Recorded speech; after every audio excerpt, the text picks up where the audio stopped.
got started. Okay. Okay, we are live, so let us know if we can be heard properly or not. And then I'll go and get myself a drink. But And I will answer questions while he's gone. But basically, I'd blocked the use of the camera and the microphone on. It's his fault. Yeah, so it's all. I don't touch any of it. I don't know how it works. It's all advanced magic to me. All advanced magic. We're just waiting to see if we can be heard.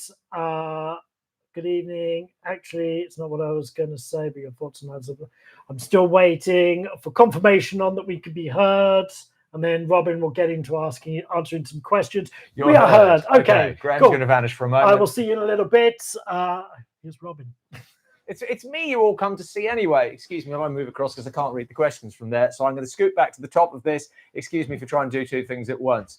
I am just scrolling down, looking for questions. And yes, the reason I'm dressed like that in the thumbnail is that I am actually appearing in a costumed reading of A Christmas Carol this year, which is one of my favorite one of my favorite stories. And I love a lot of the film versions, particularly The Muppet Christmas Carol and Scrooge with Alistair Sim.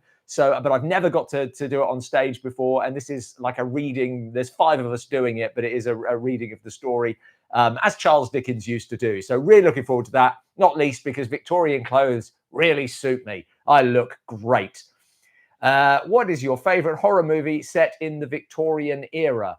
I don't know. I suppose Dracula. There are some versions set in the Victorian era. I will go with the Hammer one because I don't think that the Universal one is actually set in the Victorian era. It's hard to say when that one is set. What else have we got? Feel free to send along questions. We had some questions from Patreons earlier, which I will also get to. What are your thoughts on the Netflix Warner deal? That's more a me question. That's more a Graham question, maybe. My thoughts are that's a little worrying, to be perfectly honest, because I like going to the cinema. I went to see the new Knives Out movie. I managed to get in the day before it moved over to Netflix and is gone. And it's a great cinematic experience. Going to the cinema is an experience that I enjoy watching films on Netflix, but it's not an experience in the same way. I'm just moving across so Graham can come back. With his liquor. Now we're ready for some. Yeah, do you want to give some thoughts on the Netflix Warner deal? This is this sort of growing super monopolies of companies buying up other companies, whether it's Disney buying up Fox and Star Wars and Marvel. I'm sure Apple's in the realm of wanting to buy up something, and then we end up with one big company. Is not great for anybody. No, competition is good. And I as I said, I don't like the idea. As long as they're dedicated to cinemas, then great. But I don't think. Well, not great. But I just don't think they are. The added problem with Netflix is that they actively don't like the cinema. I mean, the only reason like Frankenstein and Knives Out are even gone into the cinema is just so it can qualify for awards. I was chatting to someone last night who was saying he doesn't really understand where Netflix got this money from, because Netflix is struggling because its business model is not ideal. Its business model is predicated on new people coming in. Mm-hmm. It's not predicated on the status quo. Yeah. And now there are so many other companies, and most people are doing the same thing, that they're saying, I want to see this series on this channel, so I will pay my subscription for as brief a period as I can and watch that one thing, then I'm cancelling that and I'll move to a different channel. And nobody is paying, or not everybody is paying month on month. It's not inviting long-term streamers. So I think they are struggling, and yet they've been able to scare up 83 billion. Yeah, and I think there's an element of it which is buying up IP as well, because God forbid we have new ideas. Yeah, For them, that's like they're buying in. Who are you getting with Warner Brothers? You're getting all of the DC franchise. And it is crazy because, I mean, they have just come off of promoting Knives Out, a huge original success. Yeah. I mean, I guess it gets less original with each film that they do, but that's fine. It was an original success originally. Anyway, that's that. What else have we got? It's wildly disappointing. I'm going to jump over to the Patreon questions. The first of which is, I hear you've got a new book. Yeah, which I forgot to bring a copy with me. How would somebody get a signed copy of said new book, or indeed any of your old books? Well, if you're a Patreon, drop us a line on Patreon. If you're not, then drop us a line virtually anywhere else. We're on Twitter, we're on Blue Sky, Mastodon, Facebook, or just leave a message in one of the videos. There's an email address on the YouTube as well. Could do that as well. Just send me a message. I will find a way of getting it to you. There are various payment options depending on whether you want, depending on how much you want to spend and whether or not you're content with just like a sticker or whatever. But yeah, get in touch and I'll give you the options. Cool. Next up, what are your opinions on the Del Toro Frankenstein? I really enjoyed it. I don't think it's his best. I don't think it's the best Frankenstein. I thought in some ways it was almost too respectful. Yeah. But I mean, we have got a review of it out, so you can watch that as well. But I don't want to go into too much detail in the same way I didn't want to go into too much detail in the review because it is still a relatively new film. Although most people know the story of Frankenstein, there's stuff in this that is Del Toro's. It looks great. Someone in the comments said it looks like Frankenstein has moved into Orthanc. And I thought, oh my God, it really does. I think my biggest problem with it really is that, and these are sort of related, it feels like Frankenstein has too big a budget. There's way too big a budget for him to be doing this solo. And I think it's more compelling if it's one madman in his loft. Yes. And it feels like Del Toro had too big a budget and he just felt the need to spend it. It's very interesting how Christoph Waltz was initially announced as playing Pretorius. And then in the film, he's another unnecessary character. But you get it that obviously what Del Toro initially wrote was Pretorius coming to him to do it. And I guess there's still some legalities around that. Yeah, so let's all buy my book before it's before Universal catches up with me. Different Pretorius. I have. My book's about Sextus Pretorius, who is not at all related to Septimus Pretorius in the movie. Yes. So that was a weird one.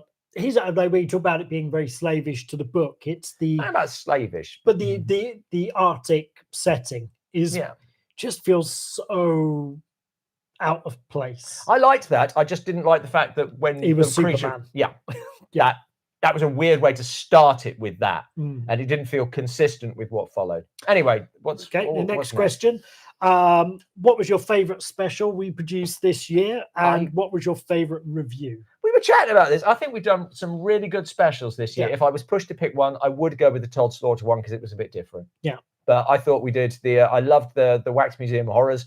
We really liked Island of Lost Souls for those lucky enough to catch it. Yeah.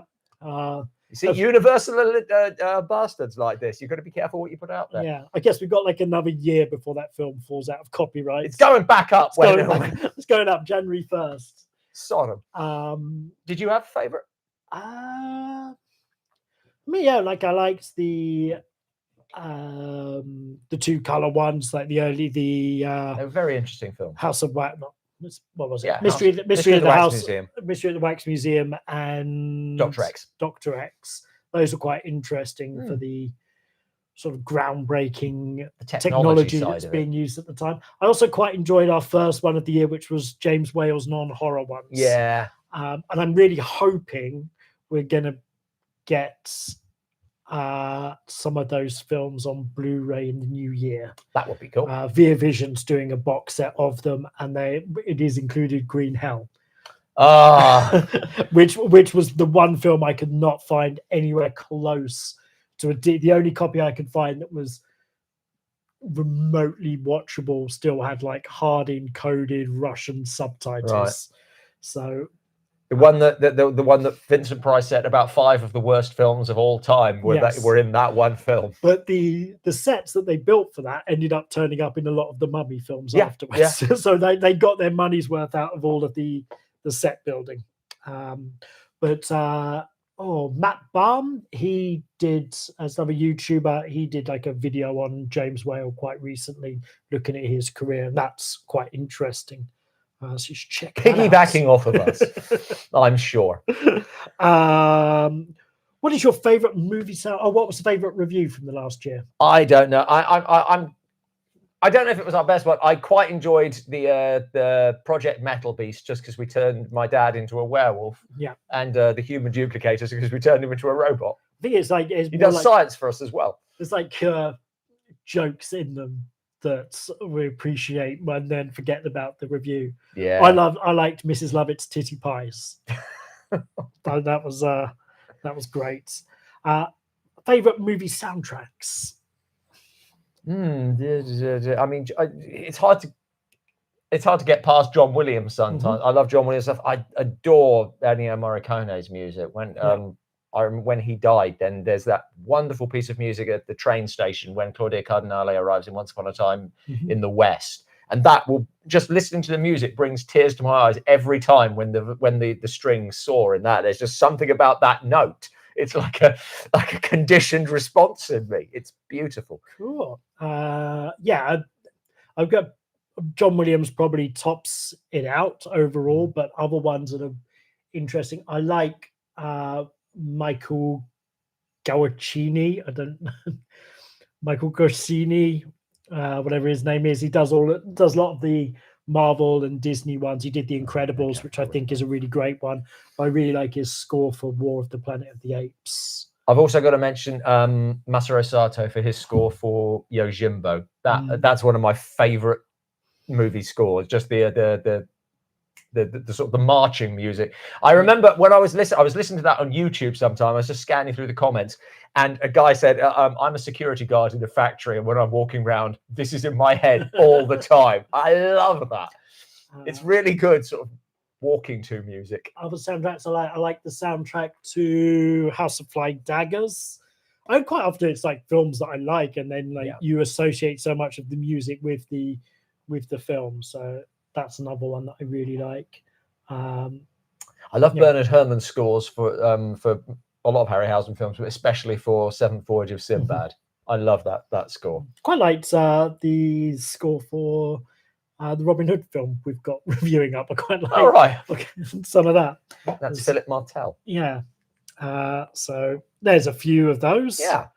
And Bernard Herrmann, obviously. Yeah. Oh, there's another. Just one more to mention. Oh, no. The theme of North by Northwest is, I think, amazing. On John Williams, like I went to go and see him a few years ago with my girlfriend, and it was like a real sort of touch and go because he was performing in Austria. Right. And it's like, oh, do we go all that way just to see him play, or not even play, conduct? And the tickets weren't cheap, and I just go, I don't know that I'll have another opportunity, and I don't think he's done an international date since. Right. Like he's been booked, but he's not been able because of health reasons or whatever. How old is he now? 90. Yeah, that was his 90th birthday, of his 90th birthday. So I was so pleased to see him, and he did like a full-on show. Like first act was like a new piece of music where he had Sophia Mutter on violin, and then he just did a bunch of his film scores, and then like about 4 encores afterwards of like different stuff. But like, yeah, for a man who was 90, he did a full evening's work, and he's just comes across the most humble man you can possibly imagine. Like, it's like he just seems totally unaware of how much his music means to everyone. He is so much like the soundtrack to people of our generation's childhood, completely. without doubt. Completely. So yes, God bless him. That's of all the famous people. When he dies, I think I will be most sad. Most celebrities, I'm like, I didn't know him, but John Williams, I will be very sad. So don't die. Are you familiar with Pierce Film Productions on YouTube? No. Need to get through some questions quickly. That one was easy. There was more to it than that. I will say, maybe it's interesting to people. It's a channel 100% dedicated to miniature units for major films, and they make awesome little docs. Oh, so okay, yeah, that sounds good. So that's Pierce Film Productions. So go check them out. Cool. All right. Crap! Now we've got to get to all of these questions. Yeah. There may be a bit of a backlog for us to get through. I've answered some of the ones at the top. Okay. Let's see. Hello. Sorry if I skip some. I'm scrolling down. I'm really just looking for question marks. Always include the question. Get your grammar right. Punctuation, rather.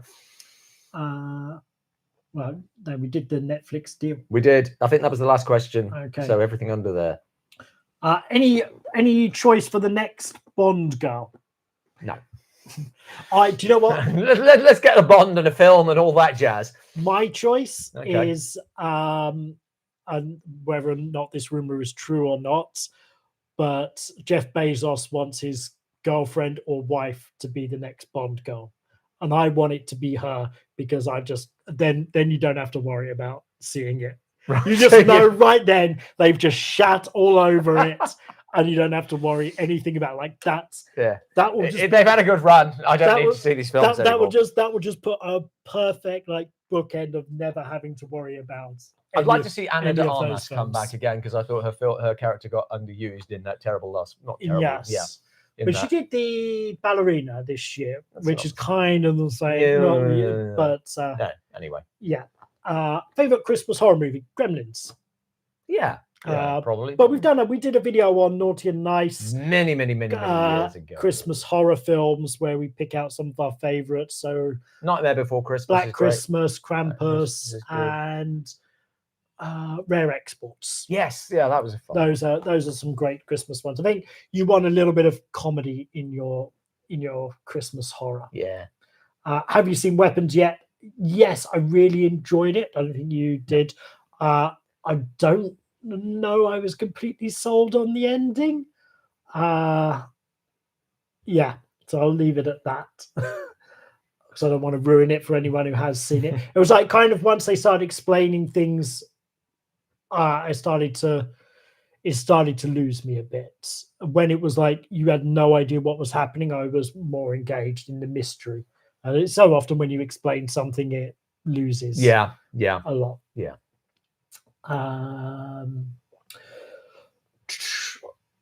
Thoughts on Vincent Price, Diary of a Madman? I'm trying to think of that one now. I seem to remember liking it. Cool.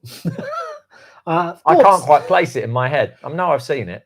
Thoughts on the Muppets Christmas Carol? I love the Muppets Christmas Carol. I was just watching an interview with Michael Caine talking about it, and he went into it, and he's like, he's got to be the most human there, because there's no way he can upstage the Muppets in zaniness, and so the only thing he could do is be incredibly human and straight. In order to sort of feed off them. I said I'm doing a rehearsing for a live reading at the moment, and what we're all finding is that there are certain lines it's quite hard not to say, like Miss Piggy or Gonzo or something, especially when you're doing the narration. So this is unfortunate for you. Somebody has said, I do believe Robin has split his pants. I haven't split. Well, they split at some point, but I've patched it up with a sock. There we go. This is why you should become a Patreon, so I can afford clothes.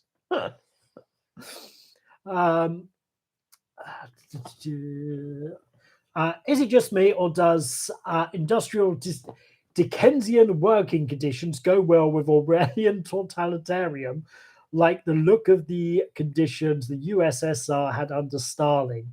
Those were both Dickensian and Orwellian. Okay. Yeah, not bad. Do you have a favorite Dario Argento film? I suppose Suspiria. Okay. I haven't seen all. It's not our specialty. No. That area. It's something we talk about, and so it comes down to what have I seen? Have we seen the horror film White Reindeer? Yes, we loved it. And there's a review of it. So there is. Check that out. Back when streaming was called Lockdown. The science advisor is in the house. Hooray! Hello. What are some Dark Corner specials for the new year?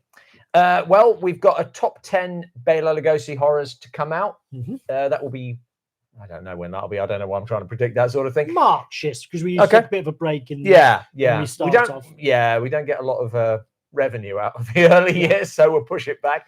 And sort of off the back of that, I think we were going to do or somewhat off the back of that, we're going to do a special about Todd Browning. Yeah. And then maybe top 10 Lon Chaney horrors. Yeah. I'm not sure we got any further than that, planning wise. Freaks of Freaks. Oh, yeah. Which I don't think we'll call it Freaks of Freaks. No, I don't think we will. But I want to sort of dig into some of the stories behind the actors in that film, because there are fascinating stories. Like one of my favorites is Johnny Eck, who is the half boy, and he's a twin, but his twin is a full person. So they used to have this act of being sawn in half. So the twin would get in, saw him in half, and then a little person with trousers up to his head would jump out one side. Johnny Eck would jump out the other side, and then they'd just run around the stage. That must have freaked people out so much. Which is just genius. Yeah. But many of these stories are quite tragic. Johnny X, I think, is quite sad, as he sort of he really liked all of the fans, and then some people broke in and robbed him, and they like sat on him while they robbed him and mocked him, and he was like, and after that he's just like, no, I'm fine. His quote was, if I want to see freaks, I just have to look outside. Like it just ruined him. And he was also quite poor in the later years, and he really wished that he could entertain people who had come to see him because they loved him in the film, and he wanted to be able to, like, bring them in and give them tea or cake or something. But then that incident happened, and it just turned him really sort of bitter towards the end. They're all interesting stories and just amazing people. Prince Randy and the human worm, who's no arms, no legs, and I think like 8 kids. Yeah, I was going to say. Not much else he could do. The Hilton sisters. There's quite an interesting story that they ended up working in a convenience store. But when they got the job there, they were willing to just take one wage.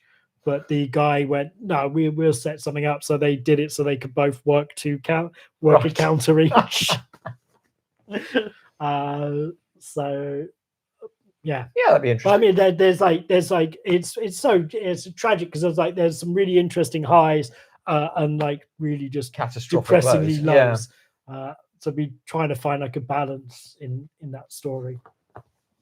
Any other specials that we've talked about? And there's always sort of like ones on the burner. I still want to go back and do one on King Kong. A more in-depth one. Yeah, I don't know if that'll be immediately.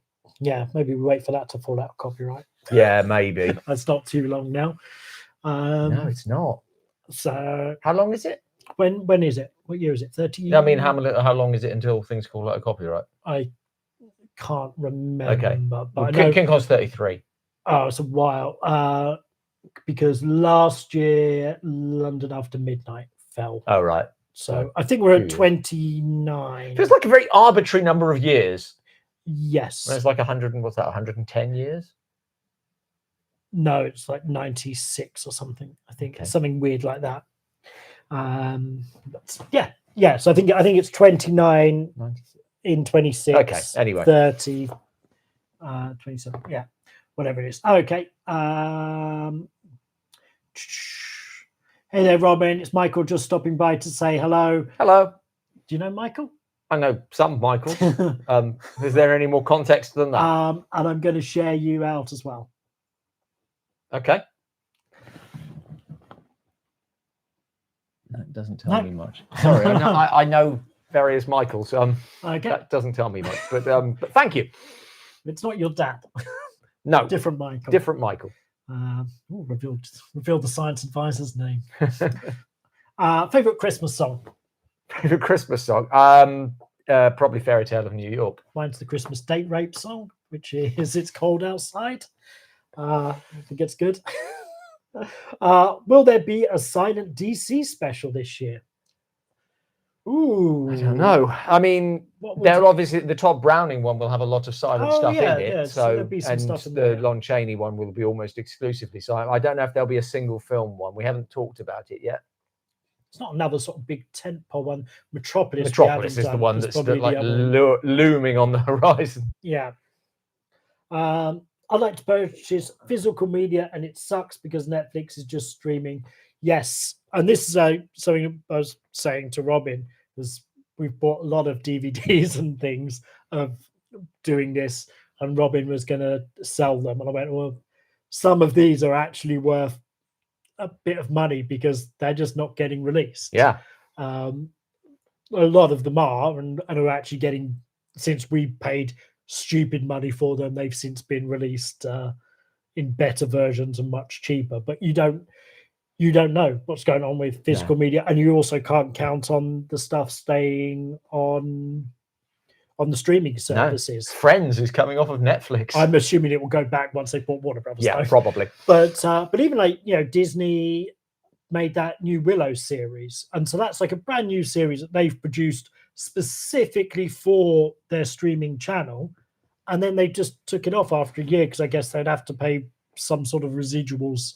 Or just because it was very bad. No, but even if it's very bad, you might as well just keep it up. Yeah, yeah. That's it. So this thing that I never got to watch, it's gone now, and maybe it had some good stuff in it, but it's not got a physical release, so it's gone.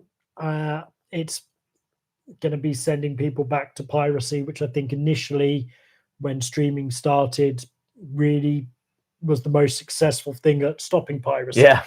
And I think piracy will be back up again. You look like Rod Hull, the puppeteer of Emu. I don't think I do, but okay. I can if you get your hair a bit bushier. I'm growing it for the show. It's all coming off as soon as that's over. It's going to be fun because we got one of the reviews we're shooting tomorrow. We already shot most of the review. Yeah.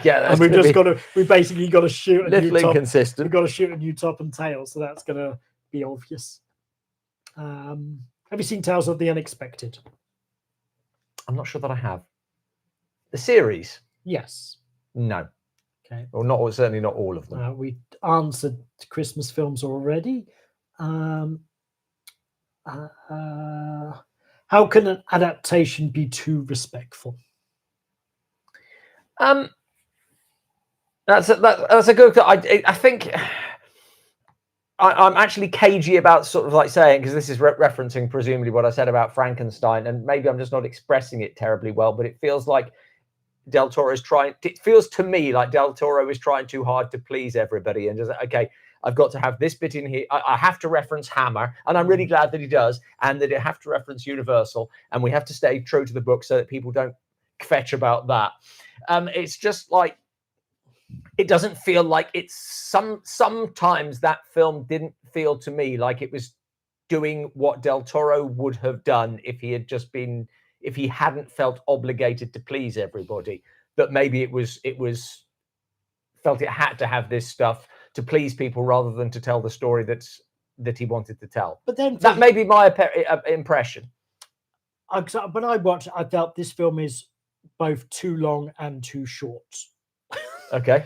Like it felt too short because there was more story that you could tell. Like he leaves out the stuff with the bride. Yeah, that would have been nice to include. But then there was like so much other stuff. Yeah, that seemed like you could have cut it. A lot of the top stuff I felt could have gone. Yeah. And so in that sense, this could be a longer, like a mini series, or it could have been a more tight. The Hammer Frankenstein, or even the Universal Frankenstein. These are 90-minute films, essentially, aren't they? Yeah, the Hammer Frankenstein is not. Neither of them are that. Yeah, the Universal one I think is just out maybe an hour and 10, and Hammer's maybe an hour and 20, 25. And I think there's when you're adapting something, it's a different medium. You shouldn't necessarily be trying to put everything that's in the book. You're like, what's the thing you're drawing out that has sort of interested you, or you've got a particular take on it. It's not, you can't capture the spirit of the book. Yeah, but not even every bit of the book. Right. That you can focus on a particular area for your adaptation. But yeah, so yeah, being too respectful, you're trying to include everything. Yeah, but you're still condensing it. I think it feels like it's fighting against itself. You're fighting a losing battle. Yeah. I read Vengeance of the Invisible Man over Halloween. Really liked it. Good, I'm glad. Thank you for reading. I know I bugged you about Waxworks for years, but now I'm asking you to watch Legend of Boggy Creek. We've watched it. Done it. I believe we did. Well, we did it. Yeah. We did both. We did both. Legend of Boggy Creek and Boggy Creek 2 in one video. Yes. So go back into the archives. Yeah. Boggy Creek 2, the third of the Boggy Creek films. Yes. Would Dark Corners review the Alistair Sims Scrooge for the holiday? I mean, this year, I think we're pretty heavily booked with physical media at the moment. We are. We got the next 3. What does that mean? So we know what's going out. Yeah, we're past Christmas. Yeah, maybe next year. So next year. I don't see why not. I mean, I guess Christmas Carol is a horror in its way. Yeah, got ghosts, and it's an absolutely brilliant film. It's, you know, always between that and Muppet Christmas Carol for the best version, and Alistair Sim is the best Scrooge. Yeah. He was just born to play that role. It's extraordinary somebody is that perfect. I would say anyone who is desperate to see our review of Island of Lost Souls, it is available to Patreon members and YouTube members. We have another link that we've put out there for members, but hopefully one day we'll get it re-uploaded. One day. You really need to see the 70s Frankenstein, the true story. It's not, but it's a unique take on the story. Have you seen that one? No, I don't think there are so many versions of Frankenstein, I'm not sure I'm thinking of the right one. It could sort be of like a teenage Frankenstein, if I'm thinking of the right one. Dr. Jekyll and Dr. Jekyll and Miss Hyde. Hammer. Is that Hammer? Is that the Hammer one? Yeah. With Martin Bessick and Ralph Bates. I'm pretty sure. No, that's Dr. Jekyll and Sister Hyde. Yes.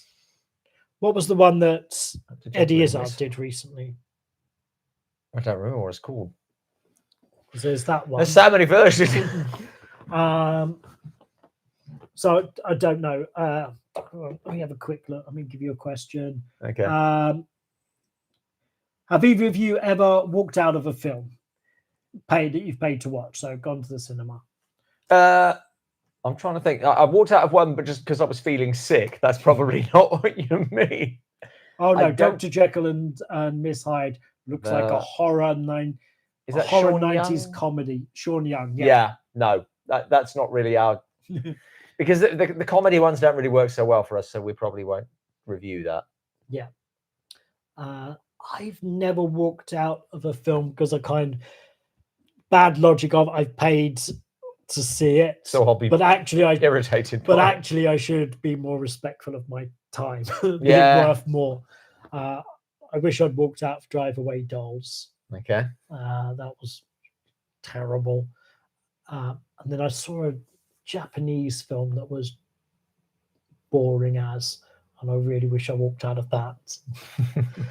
Another one that I've left a few theatres halfway through. Oh, mostly amateur. Yeah, okay. So with friends in here, I've stayed long enough so I've stayed as far as friendship can reasonably expect me to stay. There was another film. It was a documentary that I saw that I'm amazed I didn't walk out. A lot of people did, and it was the whole documentary is you're in a cable car and you're watching people go up this cable car to a temple. Right. And it's like a 15-minute thing. 15? Oh, right. Okay. And then it's the next person. Oh, right. So I thought the whole film was 15 No. minutes. The whole film's is like this cable car like many times over. And it's... How's that a documentary about what? about people going up, and the thing is, this is like nobody says anything for ages, and then a goat goes up, and you're just watching this goat in the cable car, and then finally somebody says something, and you're just like, oh my god, this is the most amazing thing, because it sort of numbed you so much, but it almost so means you're sort of like drawn in by just watching these people. You would never watch it at home. Right. You could only watch it in a cinema where you're not gonna just look at something else because you want to. And that's a movie which was boring, but the tiny things in it like jump out a mile, and I still remember it years later. So crazy. Blade Runner has an amazing soundtrack. The Crow has an amazing soundtrack. As it's nearly Christmas, was there a toy you really wanted when you were younger and didn't get? I think I would have liked every Star Wars toy. Yeah, I'm very happy with the ones I had, but I don't think beyond that, I don't think so. Yeah, I didn't get any. I never had any of the big vehicles. Oh, I had Millennium Falcon So I and didn't have a an Falcon. AT-AT. The two best ones. I was They just were going the to say. best ones. Yeah. I had the sort of blimp thing, which was basically a glorified blockade runner. Yeah, which is basically a glorified carrying case. No, the Millennium Falcon was very cool. Yeah, really was. I had the TIE fighter, That's pretty cool. and I think everyone had the speeder bike. Yes, because that was like a nice cheap vehicle. Plus, you pressed a button and it exploded. That was quite cool. Yeah. When they did stuff. But I did have a lot of the. I would have loved the Rancor. Oh yeah. I did have a lot of the He-Man. Because I had a Castle Grayskull and I had a Snake Mountain. Oh, I had a Snake Mountain. I had all Castle Grayskull. I think I had all the vehicles. I had a ton of He-Man. I don't think I had any vehicles. I had Panthro's vehicle from Thundercats. Okay. The one again, you press the thing on the back and it rears up. I didn't have any Thundercats. I didn't have many, but I had that. I loved Thundercats. Mask. Loads of Mask. Yeah, I had Mask. What happened to? It feels like one of those. I'm now thinking when I go home, I'm just going to try and find. I'm sure Mask will be online somewhere, and I want to watch a few episodes and see just how shit it was, and whether or not it is just like the Simpsons spoof. So, like, put down those engaging toys. What else did I have? And then Scalextrics, and I had a lot of Scalextrics because my mum worked with somebody whose husband worked at the factory, so we were able to get like big discounts. I always found Scalextrics massively disappointing when I played other people's, that you press that and it just comes off the track or doesn't go anywhere. Yeah. So those are ones. But in terms of what I wanted that I didn't get, I don't think so. It was relatively. I think I was, just whatever I'm given. Yeah. Give me stuff. I only remember the Christmas where my dad's company was having a very tough year and we basically didn't earn any money that year, and all I got for Christmas was clothes from everybody because that's what we needed. And so it's like, you could always rely on like your grandparent for like the best toy. Like you knew that your great toy was coming from my grandparents, and I got like a tracksuit, and I probably was like the most ungrateful child, and I must have been horrible for my parents that year. Yeah. Graham's Dickensian Christmas story. Yeah, but when times were good as well. So it's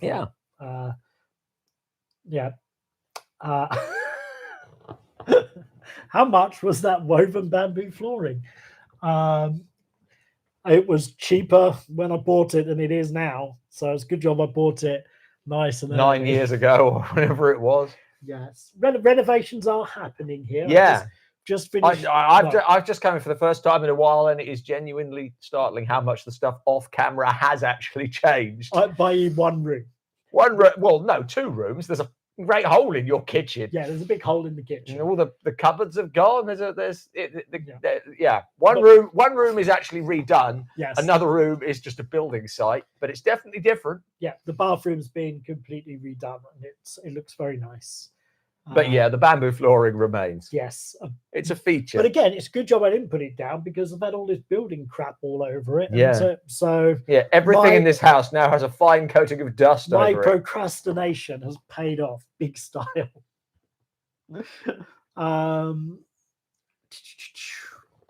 Have you seen the BBC vintage ghost story for Christmas? I've seen some of them. Good. The best Christmas ghost stories that I think it was the BBC ever did was when they just had Christopher Lee reading the M.R. James stories, basically playing M.R. James, because M.R. James wasn't really an author, and he wrote one story a year to tell to his students, and they did them just like that. Christopher Lee just narrating them, and the camera is just on him or on his students. There's very little else, and they are mesmerizing. They're wonderful. Seek them out if you can. Cool. Thoughts on a review of Night of the Hunter? Oh, that would be a nice one for streaming. If it's streaming, yeah, I'm sure we can find it. So it's an absolutely fantastic film. Cool. Thoughts on Gods and Monsters and Ed Wood? I love them both, actually. They're really. I think they're both films that tell a certain amount of lies about the people who they are about, but it feels very much like they present a good picture of that person. They're sort of condensing a truth, as it were. Yeah. So with James Whale, for example, then that gardener character doesn't exist. Yeah. But there were towards the end of his life, he became a little bit. He parted with his long-term partner, who nevertheless remained a presence in his life, but he became more interested in young men, and so there's some aspect of his life in that, and yeah. I think it crystallizes the man. I think the same is true of Ed Wood. You know more about Ed Wood than I do. Yeah, so the Ed Wood script is based on the book Nightmare of Ecstasy, which is a really great biography of Ed Wood. The guy who was writing it interviewed loads of people who knew Ed, but as he was doing it, he just finding out that everybody is just contradicting everybody else, and they've all got like different takes on all of these different stories. He's like, there's no way to know what the truth of any of it is. So it's just basically made up of snippets of those interviews. Right. And so sometimes they'll agree and reinforce it. Sometimes they'll just totally contradict each other. So it's a really good sort of like mix of genuine sort of just stories of how we remember things and how they pay off. But the initial script for Ed Wood, a lot of stuff got cut out because of how unbelievable it sounds, when in actuality it happened. So one of the things is you have the scene with Bela Lugosi fighting the octopus, and they sort of built a dam in this golf course and plonked the octopus and Bella in there. And then the dam broke and flooded the golf course. So that's in the screenplay because it happened, but it's like, it's kind of a hat on a hat. Yeah. And there's a lot of different things like that. I still don't think it's Lugosi fighting the octopus in the film. Ooh. It doesn't look like him. It looks like a stand-in to me. So, Nightmare of Ecstasy, really, really great book if you can get hold of it, especially if you liked the movie Ed Wood. God, I like it every time favorite Christmas film comes up because we've answered it. Oh, unless this is not. Do you have a favorite Christmas film that's not a horror film? To be honest, because we were talking about Christmas Carol, then I think you're just going to stick with that. I mean, everybody loves It's a Wonderful Life, I suppose, but I'd still probably go with Scrooge and Muppet Christmas Carol. And Die Hard. I really liked. There's a, and it's probably all nonsense, but there's almost like a making of A Christmas Carol called The Man Who Invented Christmas, with Dan, what's his name, from Out of Downton Abbey, playing Charles Dickens. And I don't think it's remotely how it happened, but it really captures something about that story, even if it doesn't capture something about Dickens. I really like that. I'll watch that this year, actually. We haven't, but I'll just say the question. Have you seen the YouTuber Daniel from the Cobwebs channel? He talks about a lot of the same sort of stuff as we do. No. Everybody talks about the same sort of stuff as we do. Yeah, there's too many of us, and we're all spread too thin. If there's one thing that YouTube's got a glut of is middle-aged men talking about movies. Yeah. Yeah, I think Mystery Science Theatre 3000 has got a lot to answer for. Yes. Horror Express gives me really cozy Christmas horror vibes. It's not Christmas, but it does feel like a sort of Christmas horror in the same way our Christmas special this year, as it were, is Snow Beast, Christmas review, which is not set at Christmas, but it's out in the snow, and so you have a certain vibe. But yeah, there's something quite cozy about Horror Express. I think the relationship between Lee and Cushing helps in that. It feels like a cozy film. Yeah. George A. Romero special, I'm sure at some point, probably more in my wheelhouse, maybe when I lose my job. Oh, well, there's something to look forward to. It might happen. You guys need to make your own version of London After Midnight. I mean, actually, I should like figure out that other one that we did. Yeah. I'll tell you what's weird coincidence, I suppose, or maybe just great casting. Do you remember Matt Wilkinson, who played Dracula for us? Yes. He's playing Nosferatu in Cambridge at the moment in a new stage version. Nice. Are you going to get to see it? No, I don't think I am. Okay. But clearly it was good casting. What's been your favourite schlock? Or what makes good schlock? I don't for what's you? schlock. I don't know. Maybe not like your favourite, but what is it about like a particularly bad movie for a review that hits you right? Go, yes, this is. It's usually when there's a good joke relatively early on. When there's something when I think I've been funny. Mostly it's about me more than about the film. You can just think that good joke I can't do without. We're doing a review. We're filming tomorrow. We're doing one for a film called Rattlers, which in some ways wasn't that suitable, but it comes good. There was one particular joke early on that I was really proud of, and from that point on, we're doing the film because I like the joke. I want that one out there. Yeah, there's a couple of reviews that have been forced through based on one joke. One really solid joke. Actually, I think in the end, Rattlers came together better than I thought it was going to. Do you listen to any of Christopher Lee's songs or albums? No. I wish he'd done wish he'd done more stuff like in his prime, because he has like a big sort of operatic voice. Yeah, he used to sing on sets. What's the musical that he did, like Captain Underpants or something like that? Captain Incredible, and he does like a song about booze, and it's makes you want to see him doing like a musical or something. Do you plan to review any movies that Patreon requests? Yes. If they're up at the top tier and they send us requests. Yes. So yeah, if you're in that top shadow level of Patreon or YouTube members, then we do a film. There's a lot of people who just never get back to us on it. So do get back to us on it. Yeah, some really good reviews that come out of Patreon requests and YouTube memberships. Thoughts on Schlock, directed by John Landis. I don't know that film. I like the poster for it, but I've never actually seen the film. And I've lost We've lost the thread. I've lost the thread. There. Completely.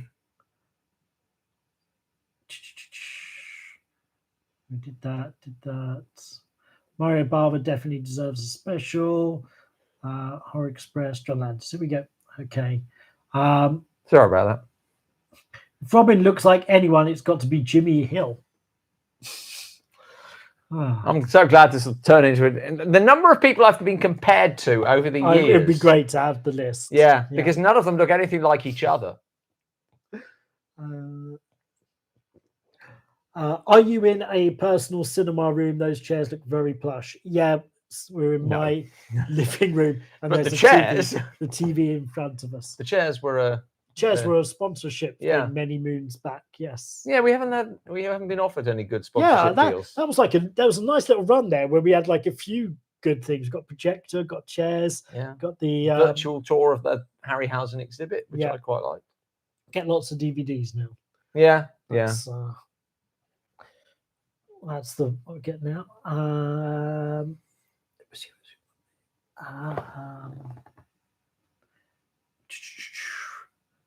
Have you seen the Hallmark Frankenstein series from 2004? I don't think so. No. Will you review Luc Besson's Dracula?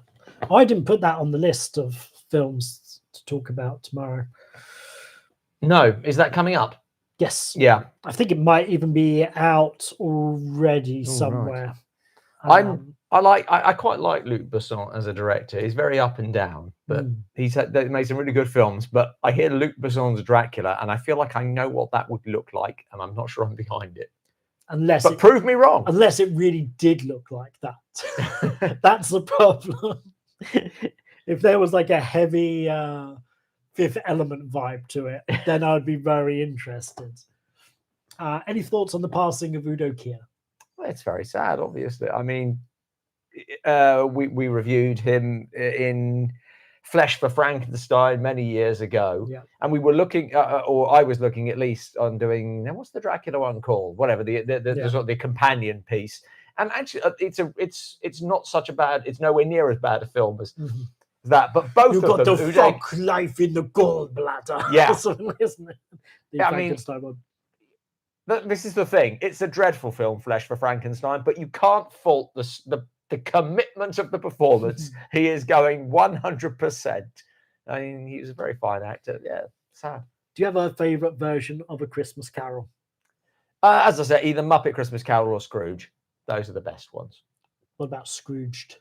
No, I prefer. It's good, but those two are the best. Yeah. And when you say Scrooge, you're talking about the Jim Jim Carrey Uncanny Valley one, yeah? I think that's called Christmas Carol. Oh, okay. But no, the Alistair Sim one is just called Scrooge, and that's a really great film.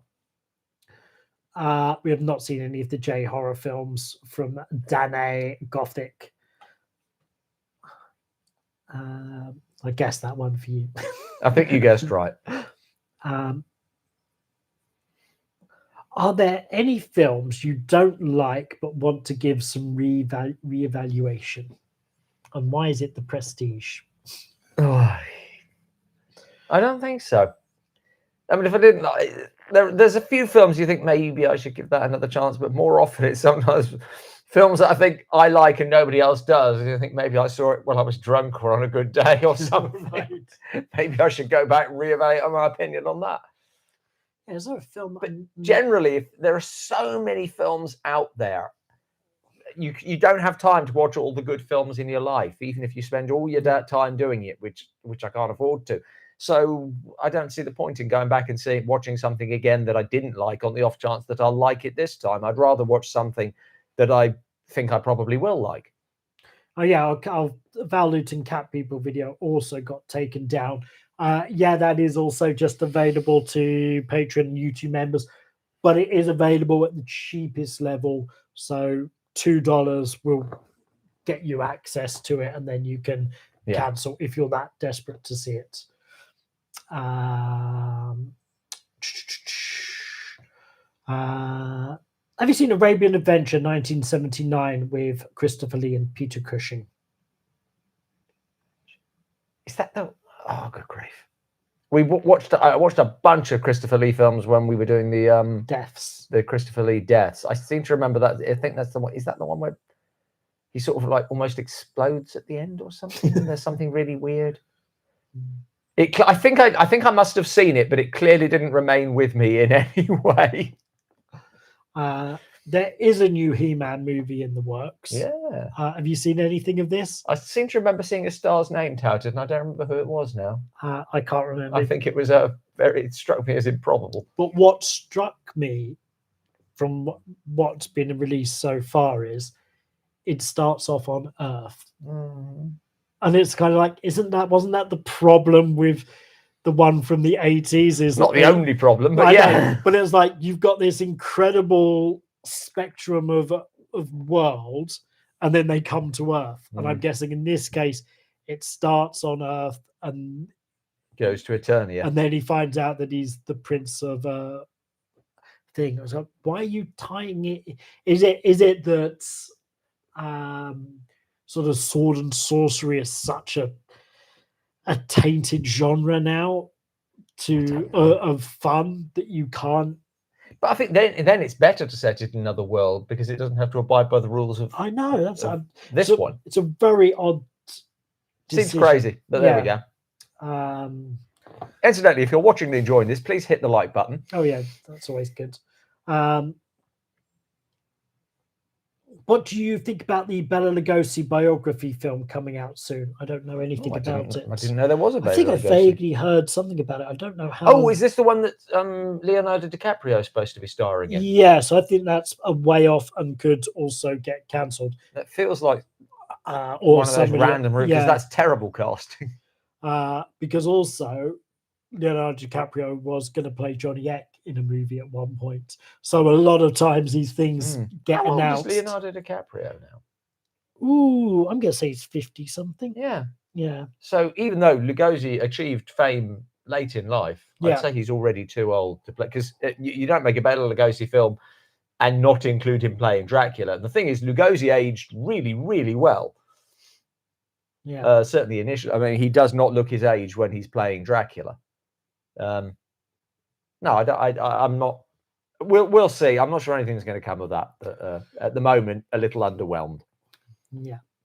Well, you know, as we say, you don't know till you know. No, he could be brilliant. And I don't. Yeah, I'd be surprised if that happens. Yeah. We have not reviewed Herschel Gordon Lewis's 2000 Maniacs yet. It might be one we'll get around to. Yeah. We've got it kicking around somewhere. Captain Invincible is the Christopher Lee film where he sings. You said Captain Underpants. Oh, that's half right. Yeah. Oh, well. Yeah. Got the difficult one. I've partially watched Robot Monster twice over the weekend. Very good. T-shirt. If you'd like a T-shirt with Robot Monster, head over to TeePublic. Oh yeah. We got Christmas is coming, and this is what the well-dressed horror fan is wearing. We also have quiz books. I have a whole series of books. Usually, I have them next to me for these. They're just over there. I can't be bothered to go and get them now, but you know the form. Yeah, you've got 7 novels now. 8, I think. 8 in the Universal Saga. I have to actually think. And a quiz book. Doesn't matter. Awful Dracula. Go then. 8.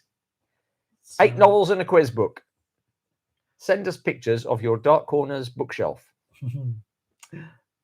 Loved your Cash on Demand review. Oh, thank you. Thank you. Yeah, that's a good Christmas movie. That is a good Christmas movie. There is something quite Christmas Carol about that. Yeah.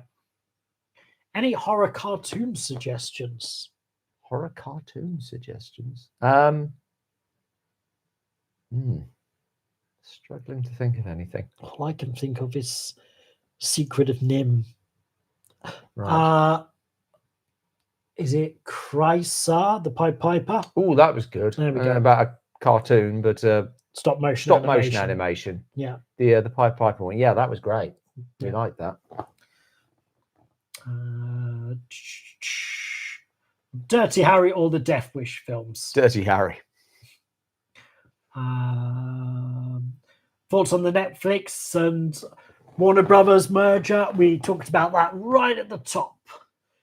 We're not optimistic. Just to summarize what was said. Do you have a Letterboxd account? I don't. No, it's enough trying to cover stuff just for the channel. Yeah, can't put it out somewhere else. Can't give this stuff away for free. Can't give this gold away for free. Do you prefer Dracula or Frankenstein? As books, as films, as what? Or as just general characters? It's a lot easier to write for Dracula than for Frankenstein. So from my perspective, maybe that way around. I suppose Frankenstein films, as a character, Frankenstein's more interesting, but he only has one story. In terms of films, I prefer Universal's Frankenstein to Universal's Dracula. The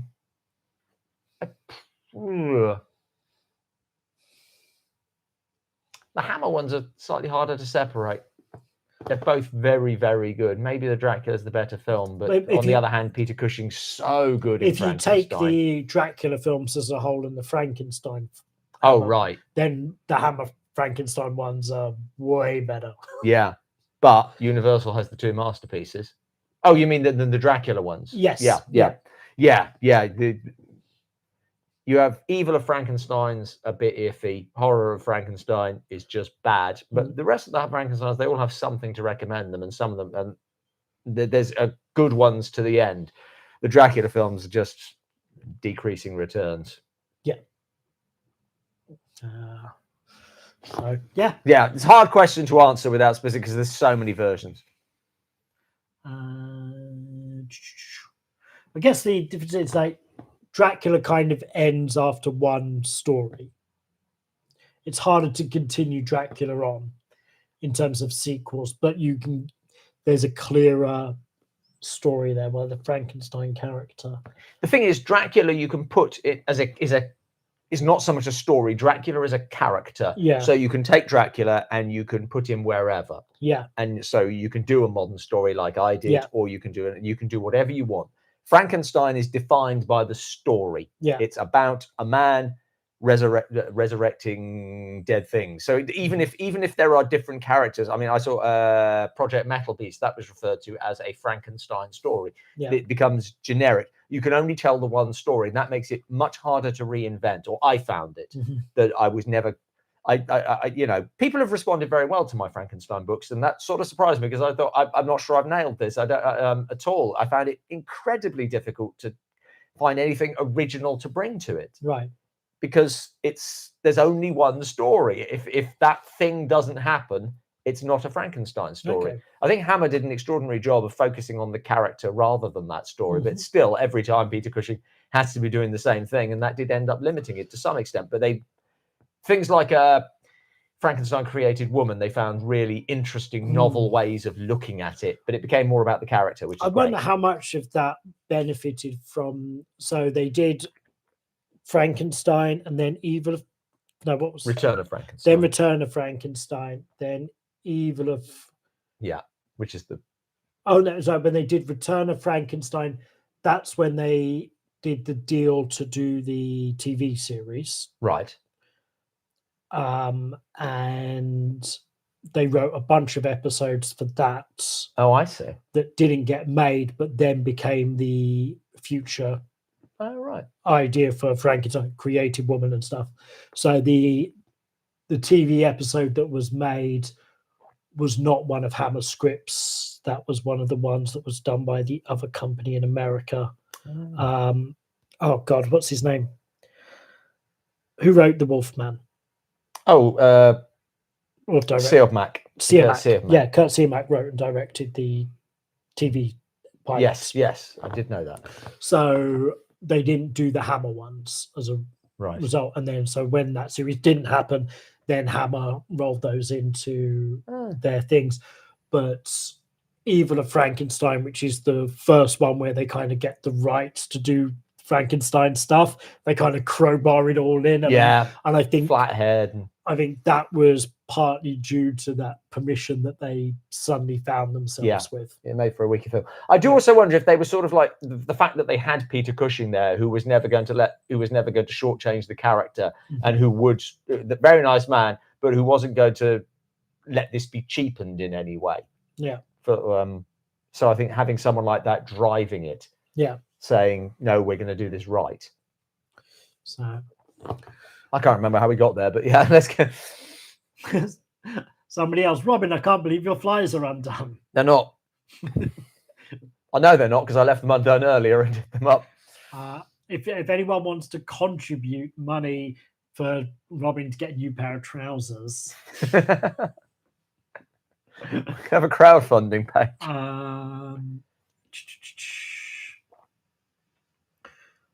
Should the Predator franchise officially end? I didn't get to see the latest one, but we did enjoy Prey. Yeah, it was fun. It's one of those things where you think I don't think it should because I feel like it shouldn't be as hard as they're making it. It is a good premise. I don't quite see. I feel like they're making it look a lot harder than it ought to be.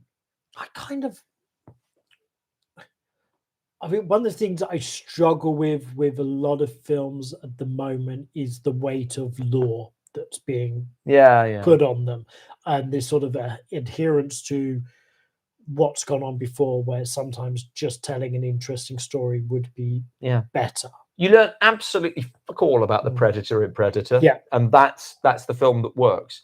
And there's no reason that character shouldn't be in other situations. And Predator 2 is actually a good example. It's nowhere near as good a film. It doesn't Yeah. have the tension at all. But having him there in that environment, yeah, okay, that's another way of treating it. I think it's much less likely that a Predator would go there. It's very...